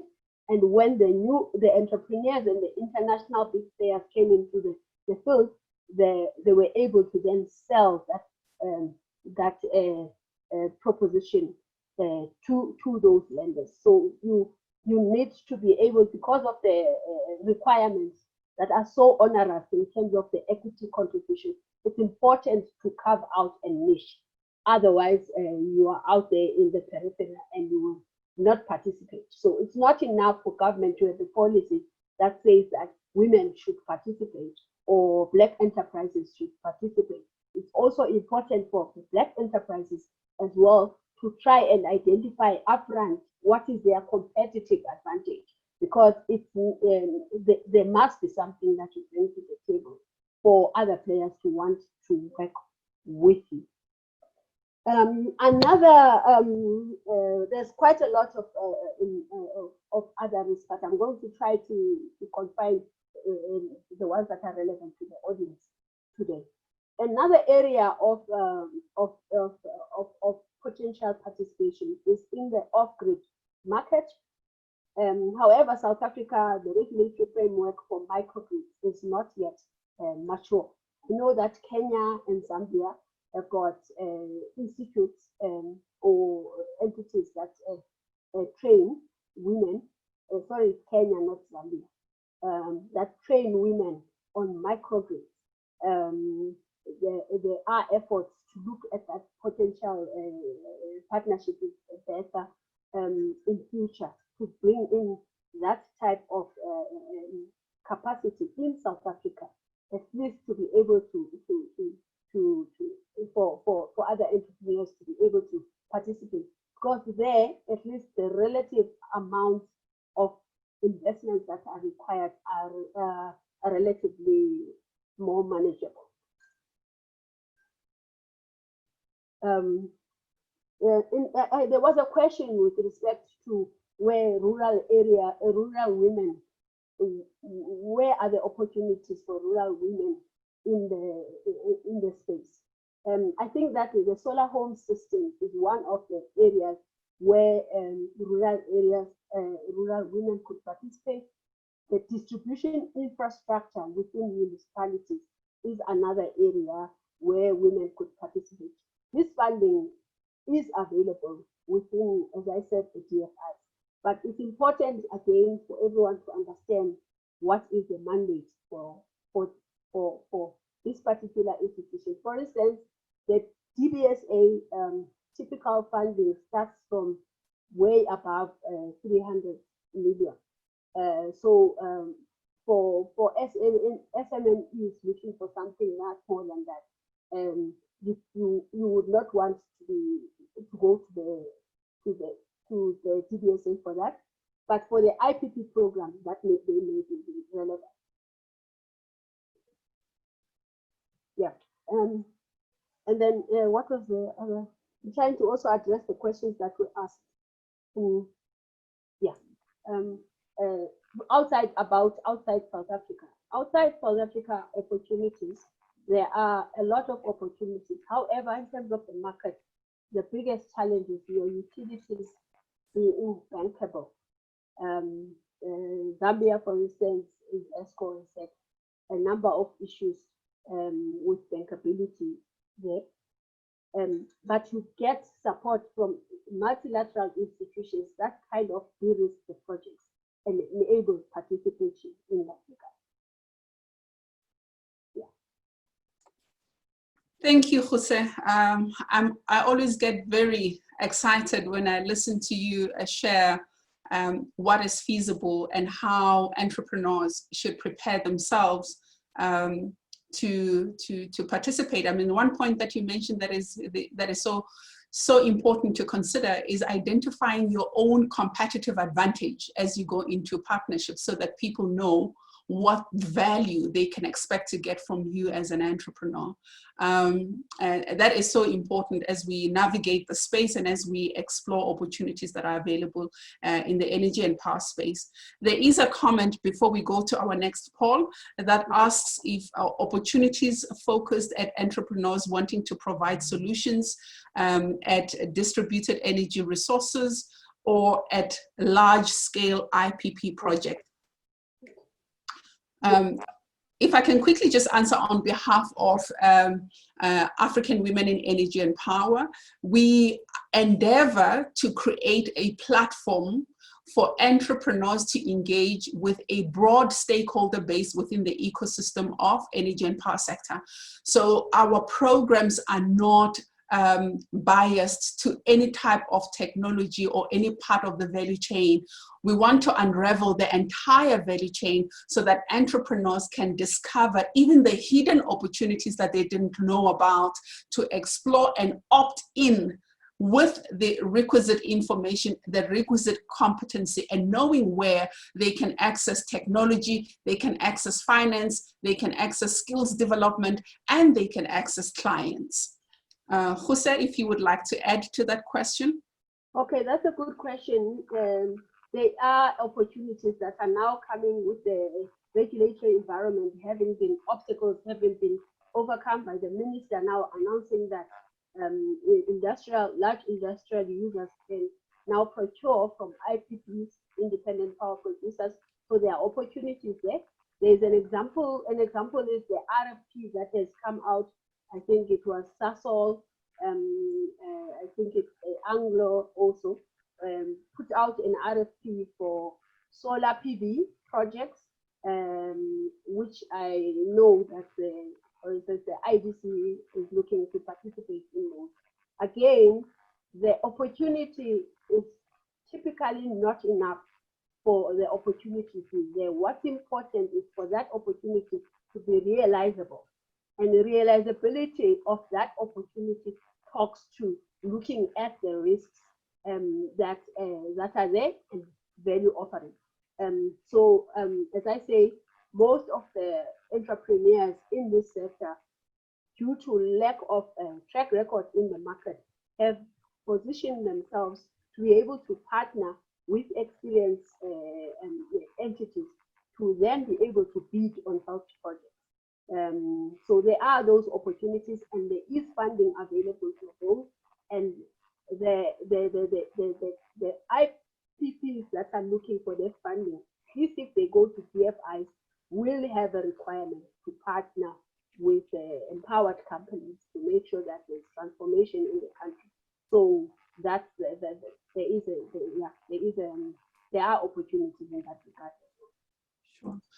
The next question comes from Brent Hare. Is there a central agency providing a one-stop shop for energy entrepreneurs? If not, is there a need to establish such an entity? Unfortunately not, there isn't. And I think, for me, I think the biggest gap actually is in the transaction advisory side. I'll give you an example. A typical project for a tier one international company that does solar IPP project will benefit from large and international advisors. Your technical advisors, owners, engineers, they will benefit from your legal advisors, legal gurus from all over the world. You've seen many projects throughout. They will benefit from people who will review the financial models to understand where the loopholes could be. They will benefit from people who go to site, do geotechnical assessments to see suitability. They will benefit from resource assessment and all of that. Now you come in as an entrepreneur wanting to partner with those, and you have nothing. In the market, I think that's the biggest gap, if you ask me. And I think that the development, the multilateral development, local development financial institutions, besides having the money that they have for project helping in terms of project preparation, should be looking at this gap very seriously, because a typical entrepreneur, say you are former ESCOM, you've been working in ESCOM, you know engineering design, you know at least the electricity market, you understand it, but do you know how to negotiate with an engineering procurement construction contractor to make sure that your benefits in that transaction are taken into account? Probably not, because you don't have a track record of packaging and positioning similar transactions. So you may get into a transaction, lucky enough to get into a transaction where you support the requirement to enable another transaction to happen, but you may not be deriving value from that because you don't understand what typically you should look at to make sure that you position properly. For instance, some of the entrepreneurs, most of the entrepreneurs who participated in the renewable energy project in the past have had shareholding. Now, shareholding in a transaction that is a 20-year transaction with a power purchase agreement of 20 years, construction is typically what, over 2 years. The return in terms of once you finish construction, you have to service the debt. Servicing the debt can be anything, can take a long time. So you are looking at potentially not getting anything out of that in terms of the dividend for at least the latter part of the 20 years of the case. That's when you may typically get your returns. So there are opportunities in the engineering, procurement, and construction side, but there again, there's requirements for guarantees. Guarantees mean that you have to have what? A very strong balance sheet to anchor that. So it's still not an easy market, particularly the large scale renewable energy IPP program. However, having said that, I don't want to make it look like it's doom and gloom. There are smaller scale projects where I think that there is a market, and that market, if you are going for the greener type of technology, there's a lot of concessional funding, there are a lot of grants that are available, a lot of project preparation funding that is there, where at least you can stand a competitive advantage. That's not to say, I mean, there are, when I worked for DBSA previously, I worked for the Industrial Development Corporation, I worked for the Commercial Bank, Standard Bank. There are opportunities where we've seen some IPPs that are Black-owned prospering in the sector, but they've had to learn through those lessons. I think one of the areas is in the EPC contractor, engineering, in the construction contract, and also in the operating and maintenance contract, because there are requirements for government to make sure that besides the shareholding and the ownership, that there should be meaningful participation by Black entities. But I don't want to talk too much because I don't know what the time is. Sure. It's just a teaser, yeah.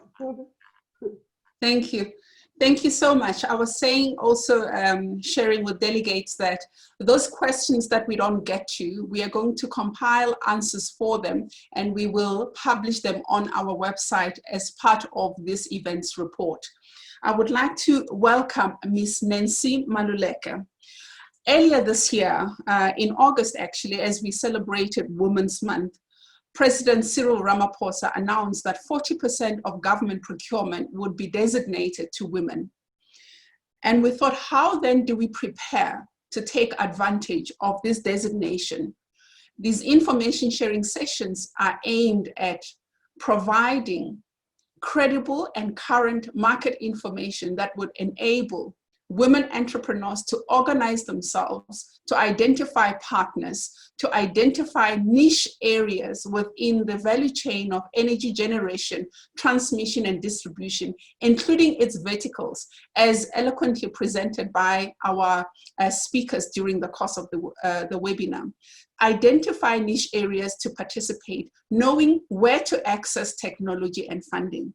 With access to market, we work with utilities, electricity utilities, and municipalities that are licensed to distribute electricity, for them to share their focus areas, their project pipelines, and to share their procurement processes and how they work, so that entrepreneurs who are new to their sector can understand how they can position themselves to bid for opportunities that they have identified, either as their own companies or in partnership with other players, as you have heard in the presentations today.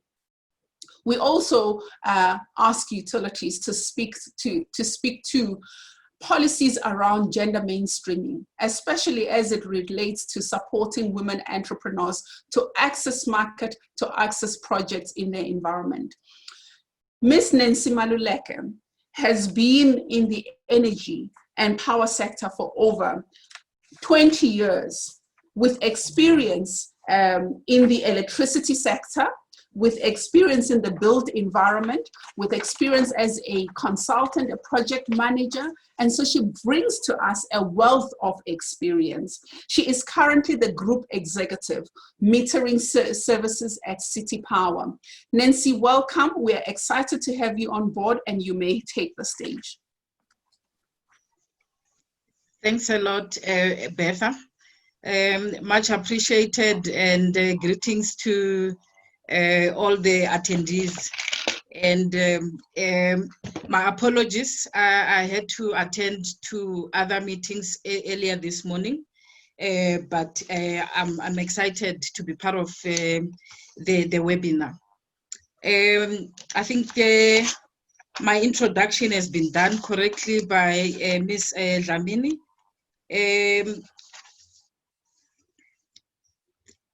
Okay. So that's in a nutshell who Nancy Maluleke is. And on a lighter note, or at a personal level, I'm an African female black in the engineering space that hails from Limpopo in a town called Giani, and I'm a mother of 3. I think it's always nice to say that, especially if you are in a male-dominated environment where the focus is mainly on technical issues. So sometimes you just need that lighter note. And introduction to City Power. City Power is a municipal-owned entity, which is 100% owned by City of Johannesburg. It was officially registered on the in 2002, and it's an official SOE Ltd that is operating under as an agency for the City of Johannesburg to focus on service delivery issues relating to electricity. On the left-hand side, you'll see there, we are a power utility or electricity distributor in the Gauteng province. And you'll see there the demarcations, the blue marked areas, those are City Power supplied areas. And then the yellow is Eskom supplied areas. Okay, just a background for you to understand the size of the entity. From a revenue perspective, we have a revenue generation of 15 billion on an annual basis.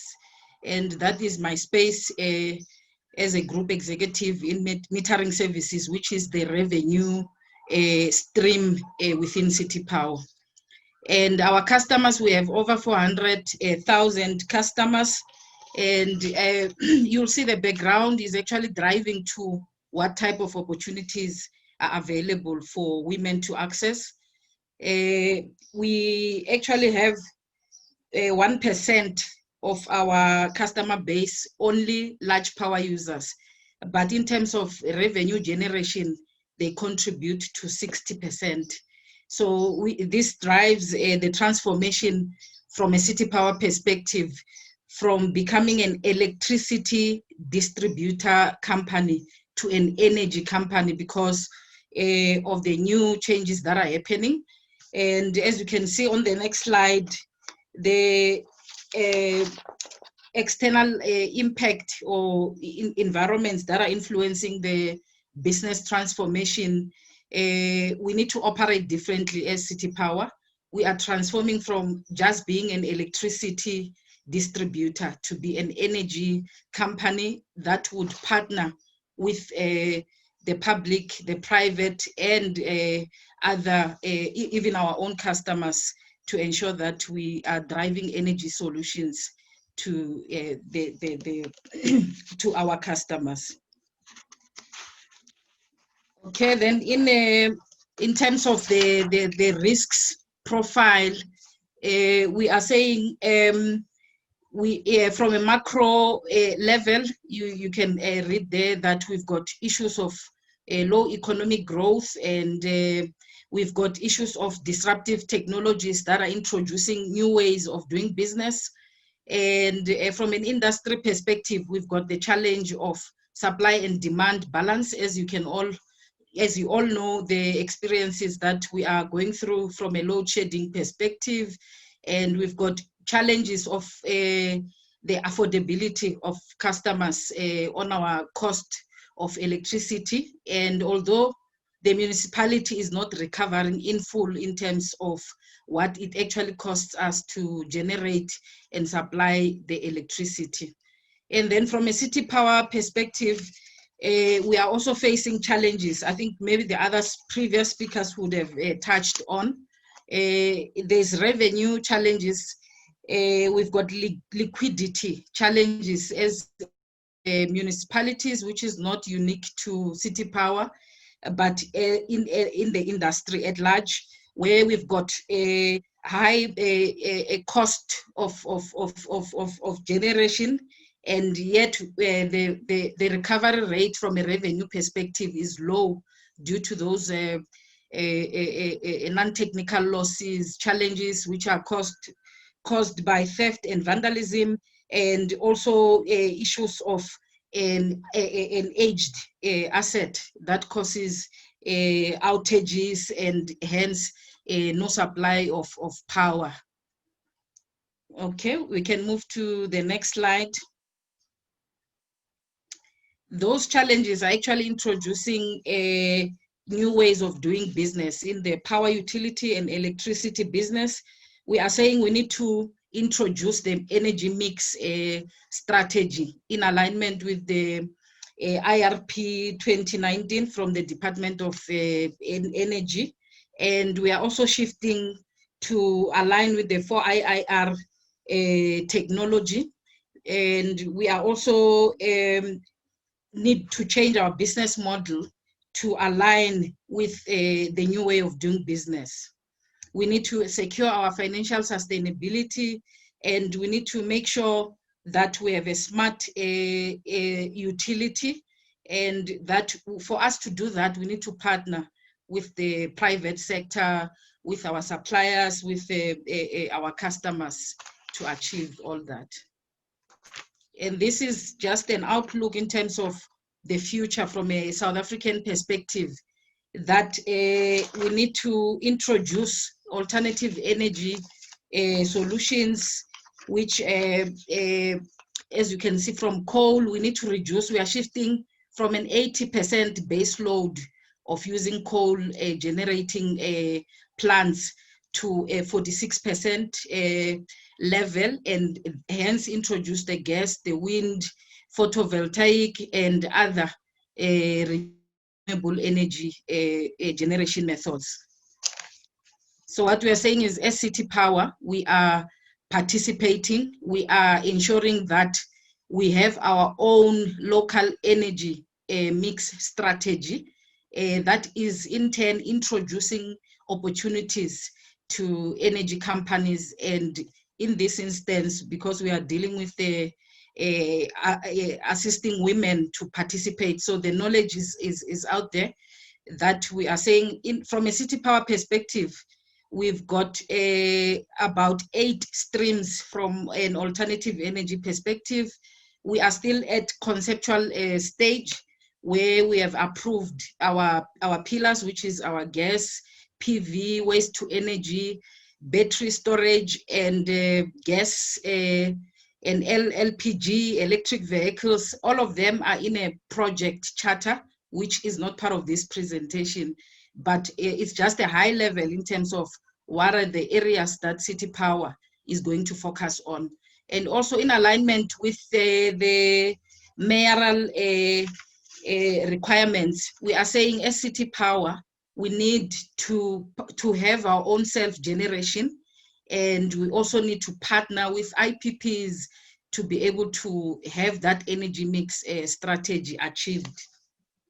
Okay, and then on the next slide, sorry, I'm still, you can please go back a bit. We are just showing a business of today from a City Power perspective, that currently we are mainly focused on coal generation plants. We buy power from Eskom and from Kelvin Power Station and distribute it to our customers. And the current customer model is that City Power is a retailer and is a one-sided, one-way retailer model currently. But the future, we are saying we are going to have a multi-way, because we are going to have City Power being an energy transporter to allow IPPs and customers to use our network to either sell or buy from us. So the customer of the future, instead of just being a consumer, they would be a prosumer. And in all those, there are opportunities locked in that change of the model. Thank you. We can move to the next slide.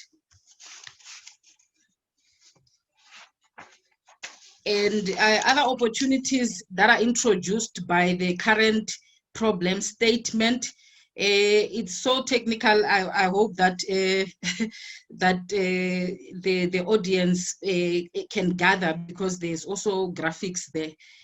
We've got 33% SCADA, which the SCADA is a system that allows our infrastructure from a hardware perspective to communicate with our back-end system, which is ICT related. So what we are saying, to be smart, we want to roll out the fiber. I think Mr. Nzimane from DBSA spoke about that we are currently busy rolling out, and there are still opportunities coming because we have a 12 months procurement plan process, and we'll be going out on tender for more rollout programs to happen for us to achieve visibility of our network.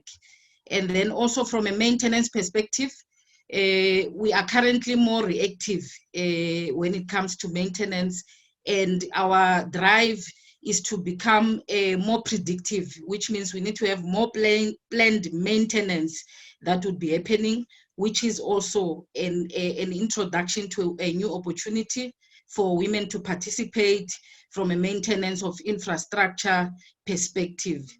And because we are also driving customer centricity, we are saying we need to have systems, data, analytics, and also introduce real-time systems and solutions for us to be able to communicate at real time with our customers, and ensure that our metering infrastructure is also smart, and also that from a field perspective, we introduce the same technology where we can have real-time field deployment and ensure that we are not working on spreadsheets and customers then hence being affected by delays in restoration of power. And that also introduces opportunities for women because the business is transforming. It translates back to opportunities in terms of projects in the pipeline within City Power.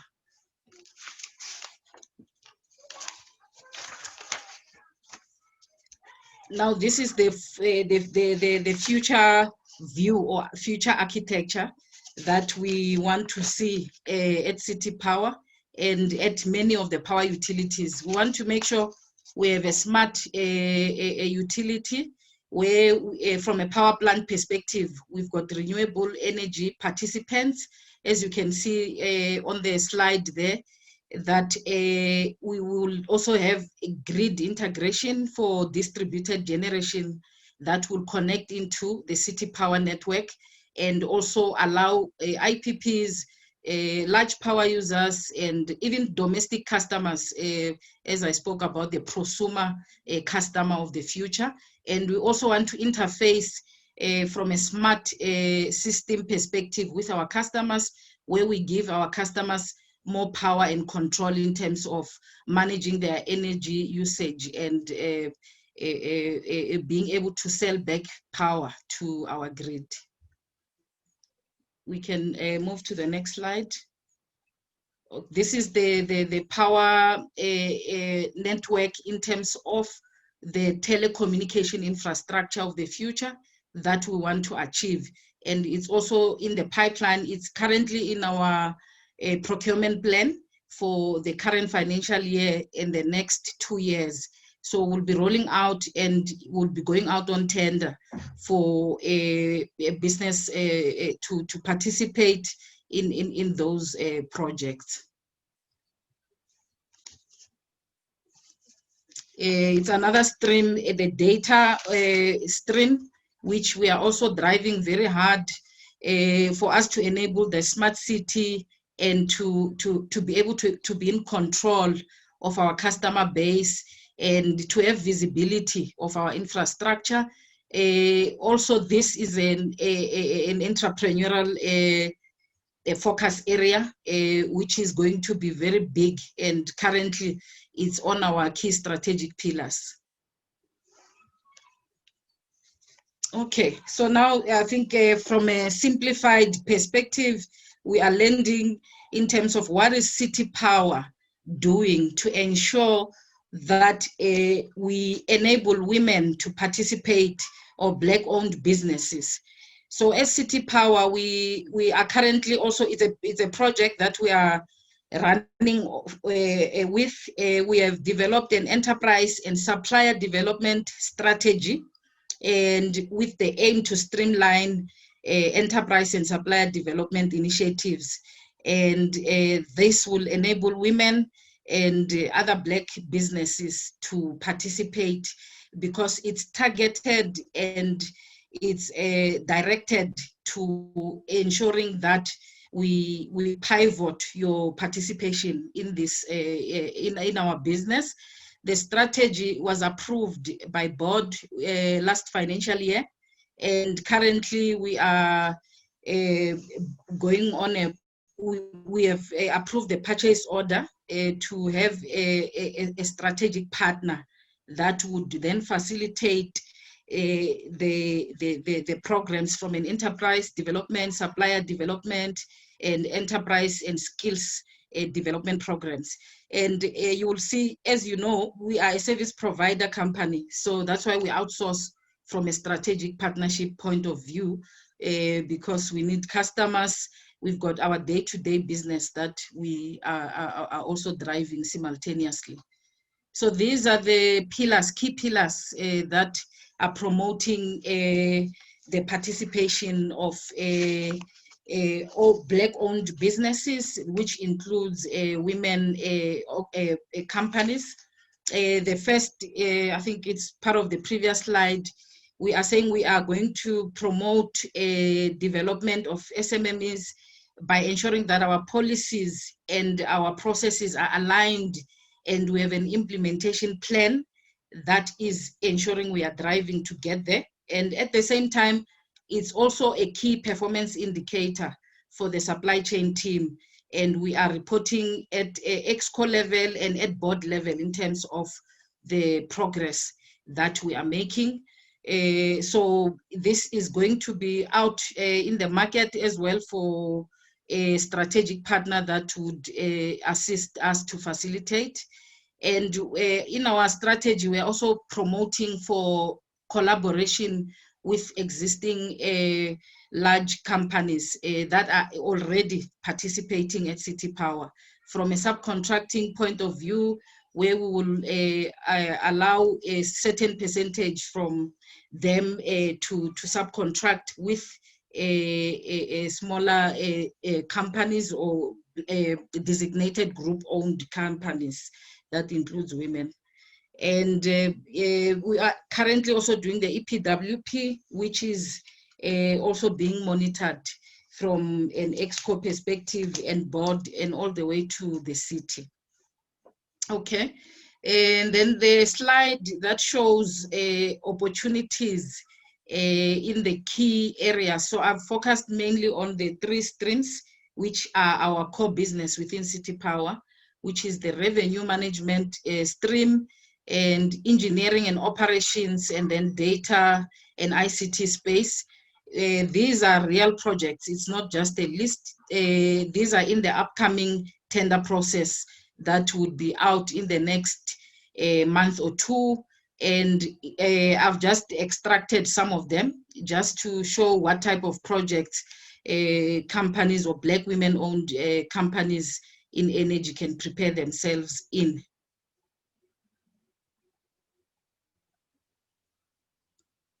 Okay, and then the last slide, our tender bulletin is available on our website, and we also advertise on the National Treasury website, and our physical office is also there on the slide. An email where if you've got queries is on my on the first slide of the presentation.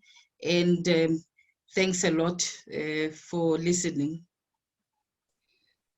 Thank you very much, Nancy, for your detailed presentation, illustrating opportunities that are available within an electricity utility, which is special focus to City Power. We'll take a few questions before we go to our poll. Just for the delegates to note, we're just going to run 2 polls, and then we'll go to our final presentation that will talk to renewable energy opportunities in the sector. The first question is, what does City Power, sorry, Tawela, do not run a poll yet. What does City Power offer new entry entrepreneurs in the energy space? Okay.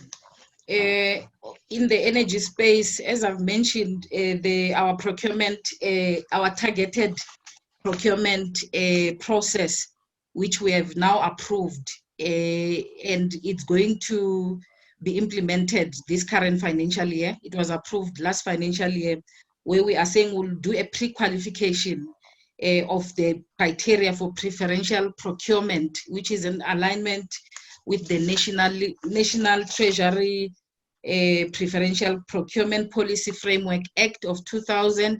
We are currently implementing that. So we will be going out so businesses can be on the lookout in terms of having a targeted or a pre-qualified criteria that would only say this is for Black women or for Black youth.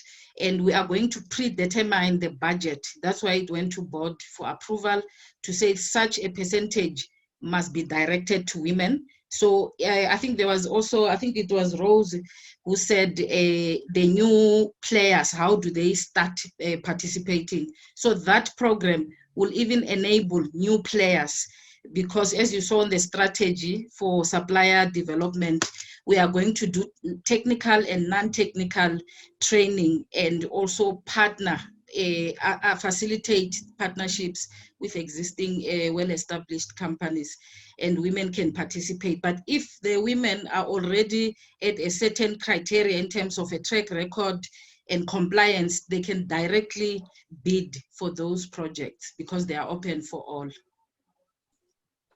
You've just answered one of the questions or the comments that was posted earlier, which asked, I'm an entrepreneur who is curious about the energy sector, and how do I gain entry? And you've spoken about partnerships with established companies. We've also had other presenters earlier on speaking about collaborations in the sector to gain access to opportunities together. We are going to take one more question, and we're going to run a poll. This question is fairly technical in its nature. What standards do you foresee will ensure prosumers to comply with GREET standards? Do you think that artificial intelligence can play a role in enforcing those compliance standards? Yes. In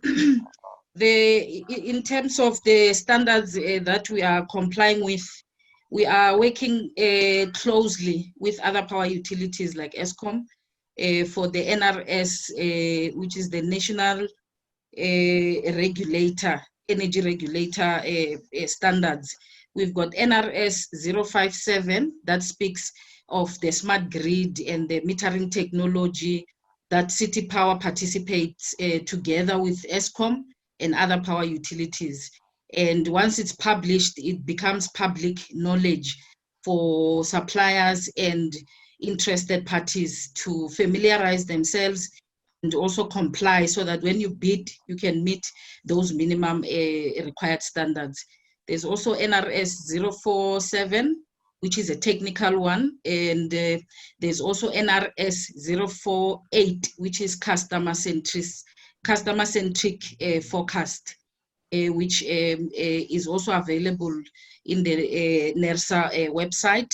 And we continually work on improvement. And there is a whole suite of other technical standards, which we can also make available to any interested party for them to prepare for these opportunities. Thank you, Nancy. For those questions that we were not able to answer as we are racing against time, we will compile answers and publish those answers on our website. We will run two polls. One will look at the access to finance session, and the other will be followed by access to market. Thank you. Thank you, Nancy.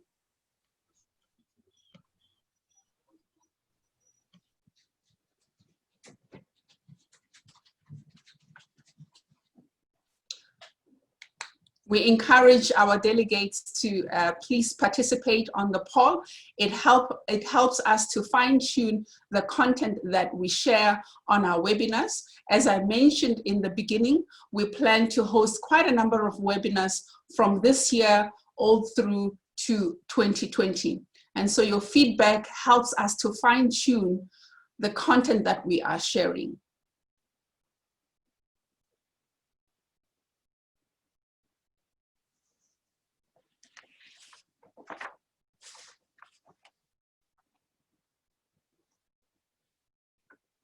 How are we doing, Tawela, with the answers? 29 out of 63, so 46%. If we can get 5 more just to get to the 50% mark, that would be fantastic. We've gotten to 50%. Fantastic. Then we're going to do a quick poll that will cover access to market, which is just this presentation that Ms. Maluleke has just given us, speaking to City Power strategy, and the opportunities that are available, including how women entrepreneurs can prepare themselves to participate.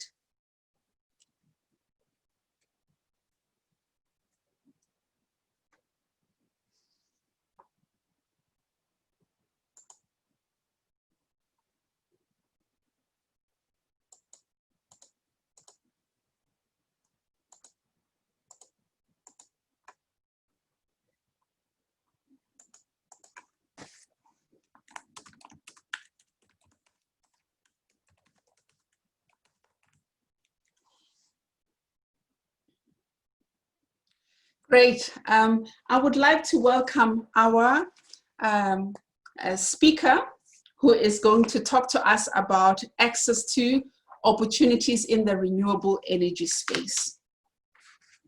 Zeroth Energy has got a fantastic model that they have designed to help entrepreneurs access opportunities in the energy space.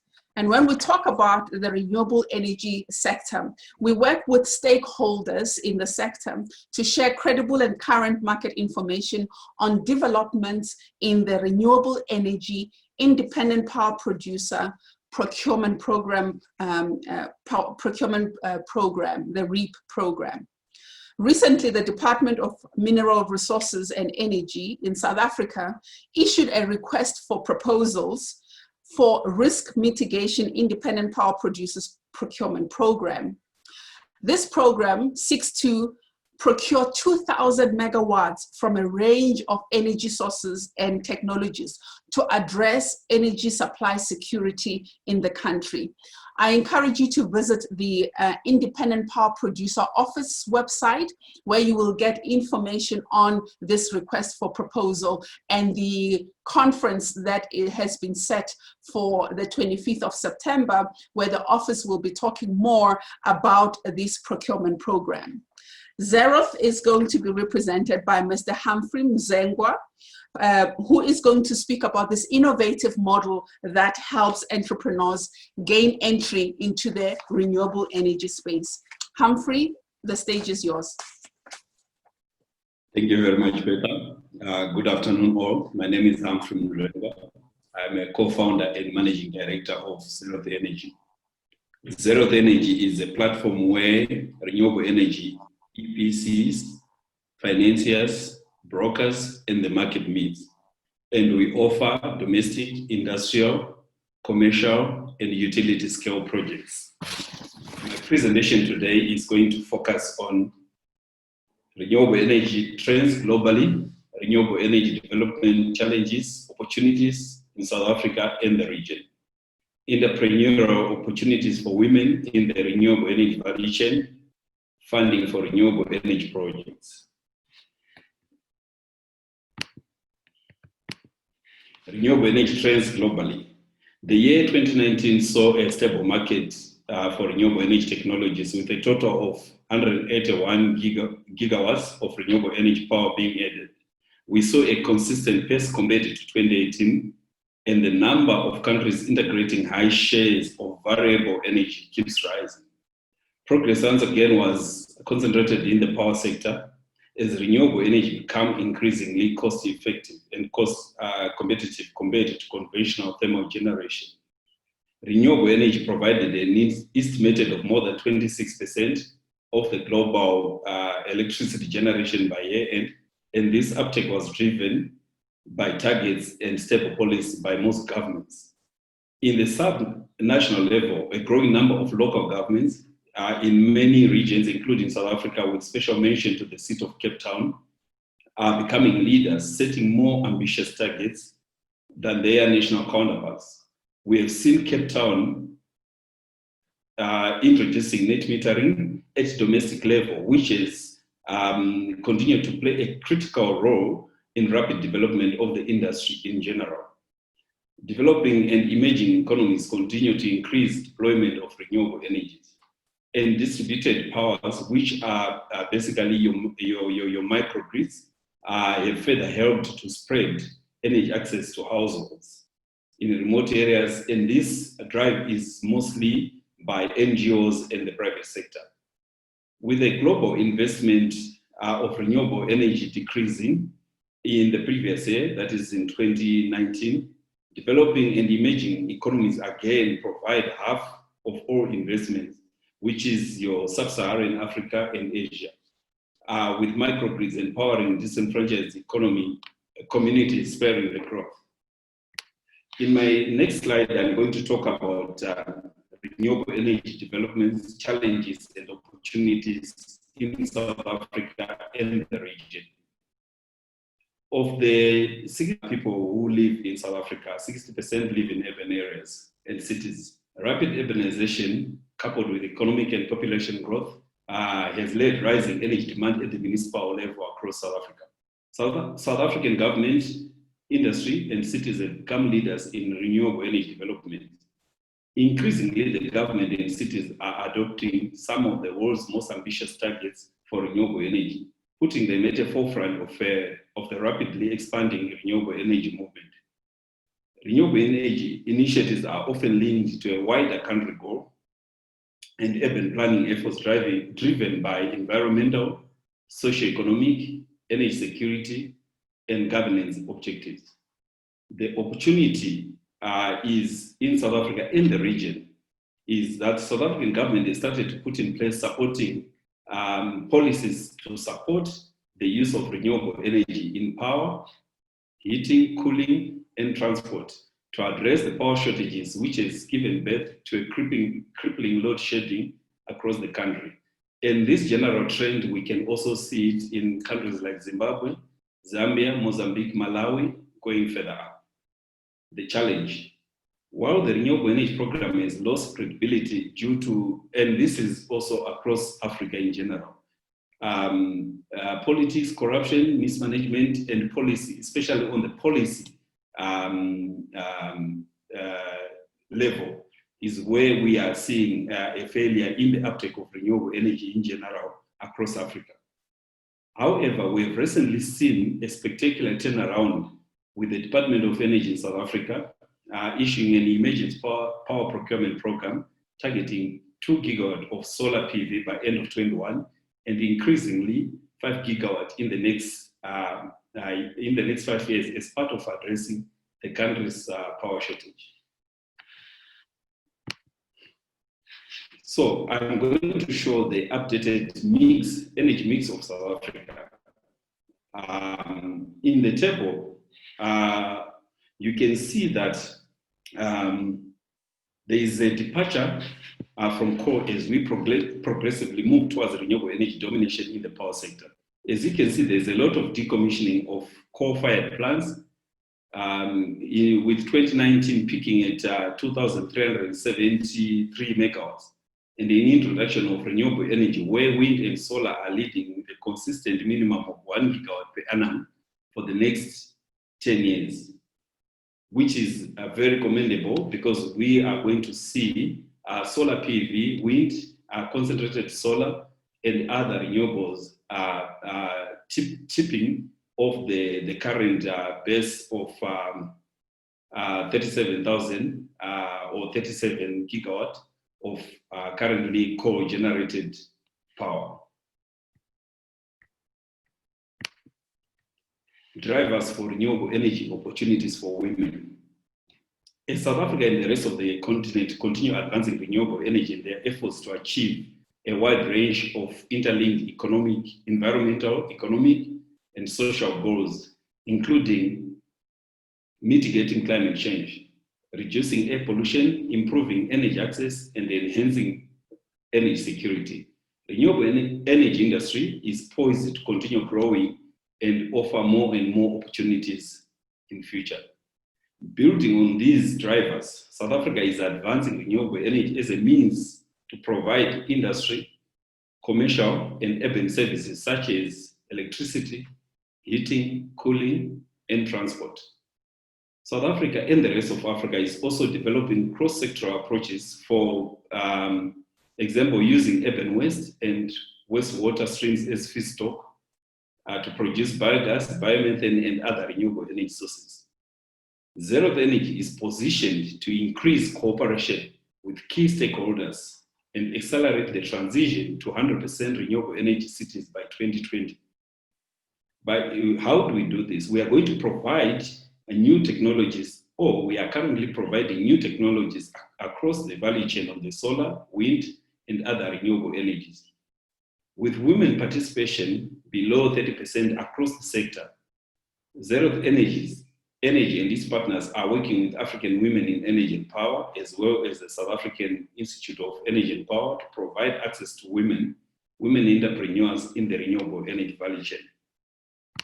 Let's have a look at the solar energy value chain, and I'll explain how this works and where the opportunities are thereafter. Various opportunities exist for women participation in the value chain shown in the slide, and it is our goal at Zero to facilitate access to those opportunities. As you can see, in the value chain, we have supply, manufacturing, distribution, and demand sectors. And in each of those segments, such as sales, after sales, engineering, procurement, and construction, where Zero and its partners facilitate entry for women and women entrepreneurs. Let's go to the next slide. So where are the opportunities for women in the value chain? At Zero Energy, we believe women are central to the growth of a fair, affordable, and clean energy future for Africa. But they are currently grossly underrepresented in the emerging giant that is the renewable energy sector, just as they are across the whole energy sector. To address the current power shortages and in line with President Ramaphosa's call for women's economic inclusion, Zero Energy and its partners have come up with various initiatives to promote and enable women to participate in the renewable energy value chain. Through our Zero Energy platform and the initiative, we offer and provide women the gateway and stepping stone into various fields of the renewable energy value chain. Zero Energy offers the following opportunities: renewable energy solution brokerage, renewable energy, independent power project development, channel partnerships for solar equipment and accessories, solar engineering procurement and construction opportunities, solar PV plants operations and management, access to renewable energy project financing. We also offer networking opportunities to enhance women's participation and engagement in the renewable energy sector. Training and development is critical for any industry, especially as dynamic as the renewable energy industry. Zero Energy and partners offer training and development in the following areas: basic to advanced solar PV solution cells, basic to advanced installer training, renewable energy project management training, independent power producer development, project development training, product training in collaboration with our manufacturers and EPC partners. Next slide. Funding for renewable energy projects. It has been widely recognized for more than a decade that one of the principal barriers to the wider dissemination of renewable energy system in the development world is the lack of appropriate financing. There is need for new instruments to fund renewable energy projects. Examples have been mentioned by DPSA. We talk of blended finance, available climate finance, public-private partnerships, and other instruments that the DPSA and its partners are offering. The International Finance Corporation, IFC, has launched an initiative called Energy to Equal program with the private sector to increase opportunities to women in the renewable sector in sub-Saharan Africa. This initiative aims to expand women's access to jobs, leadership positions, and entrepreneurial opportunities in corporate value chain within the sector. At Zeroth, we offer access to such initiatives as we are listed partners, and we also have a number of our own internal capabilities through partners, and we offer renewables through our partners. We offer renewable energy solutions through PPAs, that is your standard power purchase agreement, leases, and lease to buy. As the renewable energy industry grows, it is our goal to ensure that both men and women benefit from this growing sector. In conclusion, gender disparity in the energy industry are also exacerbated by a lack of information and accelerators. With efforts and initiatives like the African Women in Energy and Power, we are convinced that the future is bright. In order to promote gender equality in renewable energy, women must participate in all levels of the industry, including policy and decision-making. Currently, only 30% of national members of parliament around the world are women. As women are direct recipients of green energy, their involvement in decision-making and policy development will support better and more inclusive solutions. It is our hope and our goal as Zeroth to involve women in the renewable energy sector to bring systematic change and significantly improve their equality, the quality of life. Empowering women at both community and industrial level will strengthen the economic and social progress and support government to deliver gender-based, balanced, sustainable energy for all. Thank you for this opportunity, and on behalf of Zeroth and our partners, we wish you the best. Thank you, Humphrey. Thank you for such an inspiring presentation, especially because you're offering a very practical way that that entrepreneurs can gain entry into the renewable energy space. We have just no questions so far.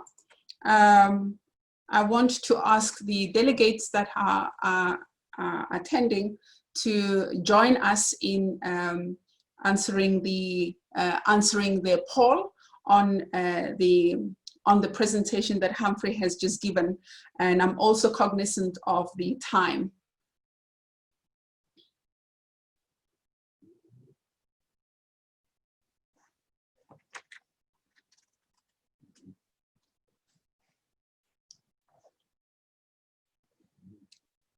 We will publish all presentations that have been made today on our website as part of our event report.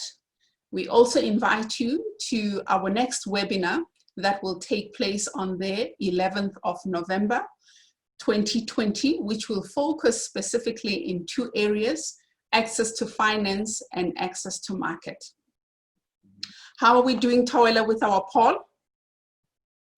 40%, we're almost there. If we can get to 50%, that would be absolutely fantastic. Let me know as soon as we get to the 50% mark. We're at the 50% mark. Fantastic.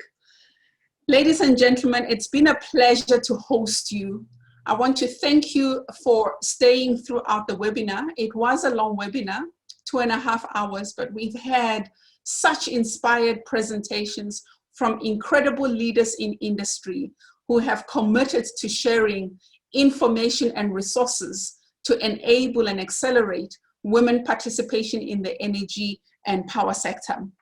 We have spoken about access to market with a great presentation from City Power by Ms. Nancy Maluleke. Mr. Taruma Dagungobe spoke to us about opportunities that are available at Schneider Electric and opportunities that are available in the energy space in general. We had a great presentation from Mr. Tsepo Nzimani and Ms. Jose Mulishe on access to finance and how entrepreneurs have the responsibility and the accountability to prepare their projects to comply with the requirements of financiers. So how do we make our projects bankable? We also spoke to Ms. Radia Mulaji, who spoke to access to technology. I want to thank you for staying with us and making this a successful webinar. All the presentations are going to be uploaded on our website, www.aweep.africa. As I said, I invite you to join us again on the 11th of November when we focus on access to finance and market. Thank you, Tawela and the BI technology team for your technical support throughout the webinar. I want to thank all our advisory board members who have worked tirelessly to help us get to this point with the relevant information for our beneficiaries. I wish you all in South Africa a safe Heritage Long Weekend, and everybody else who has joined us from the rest of the continent and other parts of the world, I wish you a successful week. We have come to the end of our webinar. Thank you.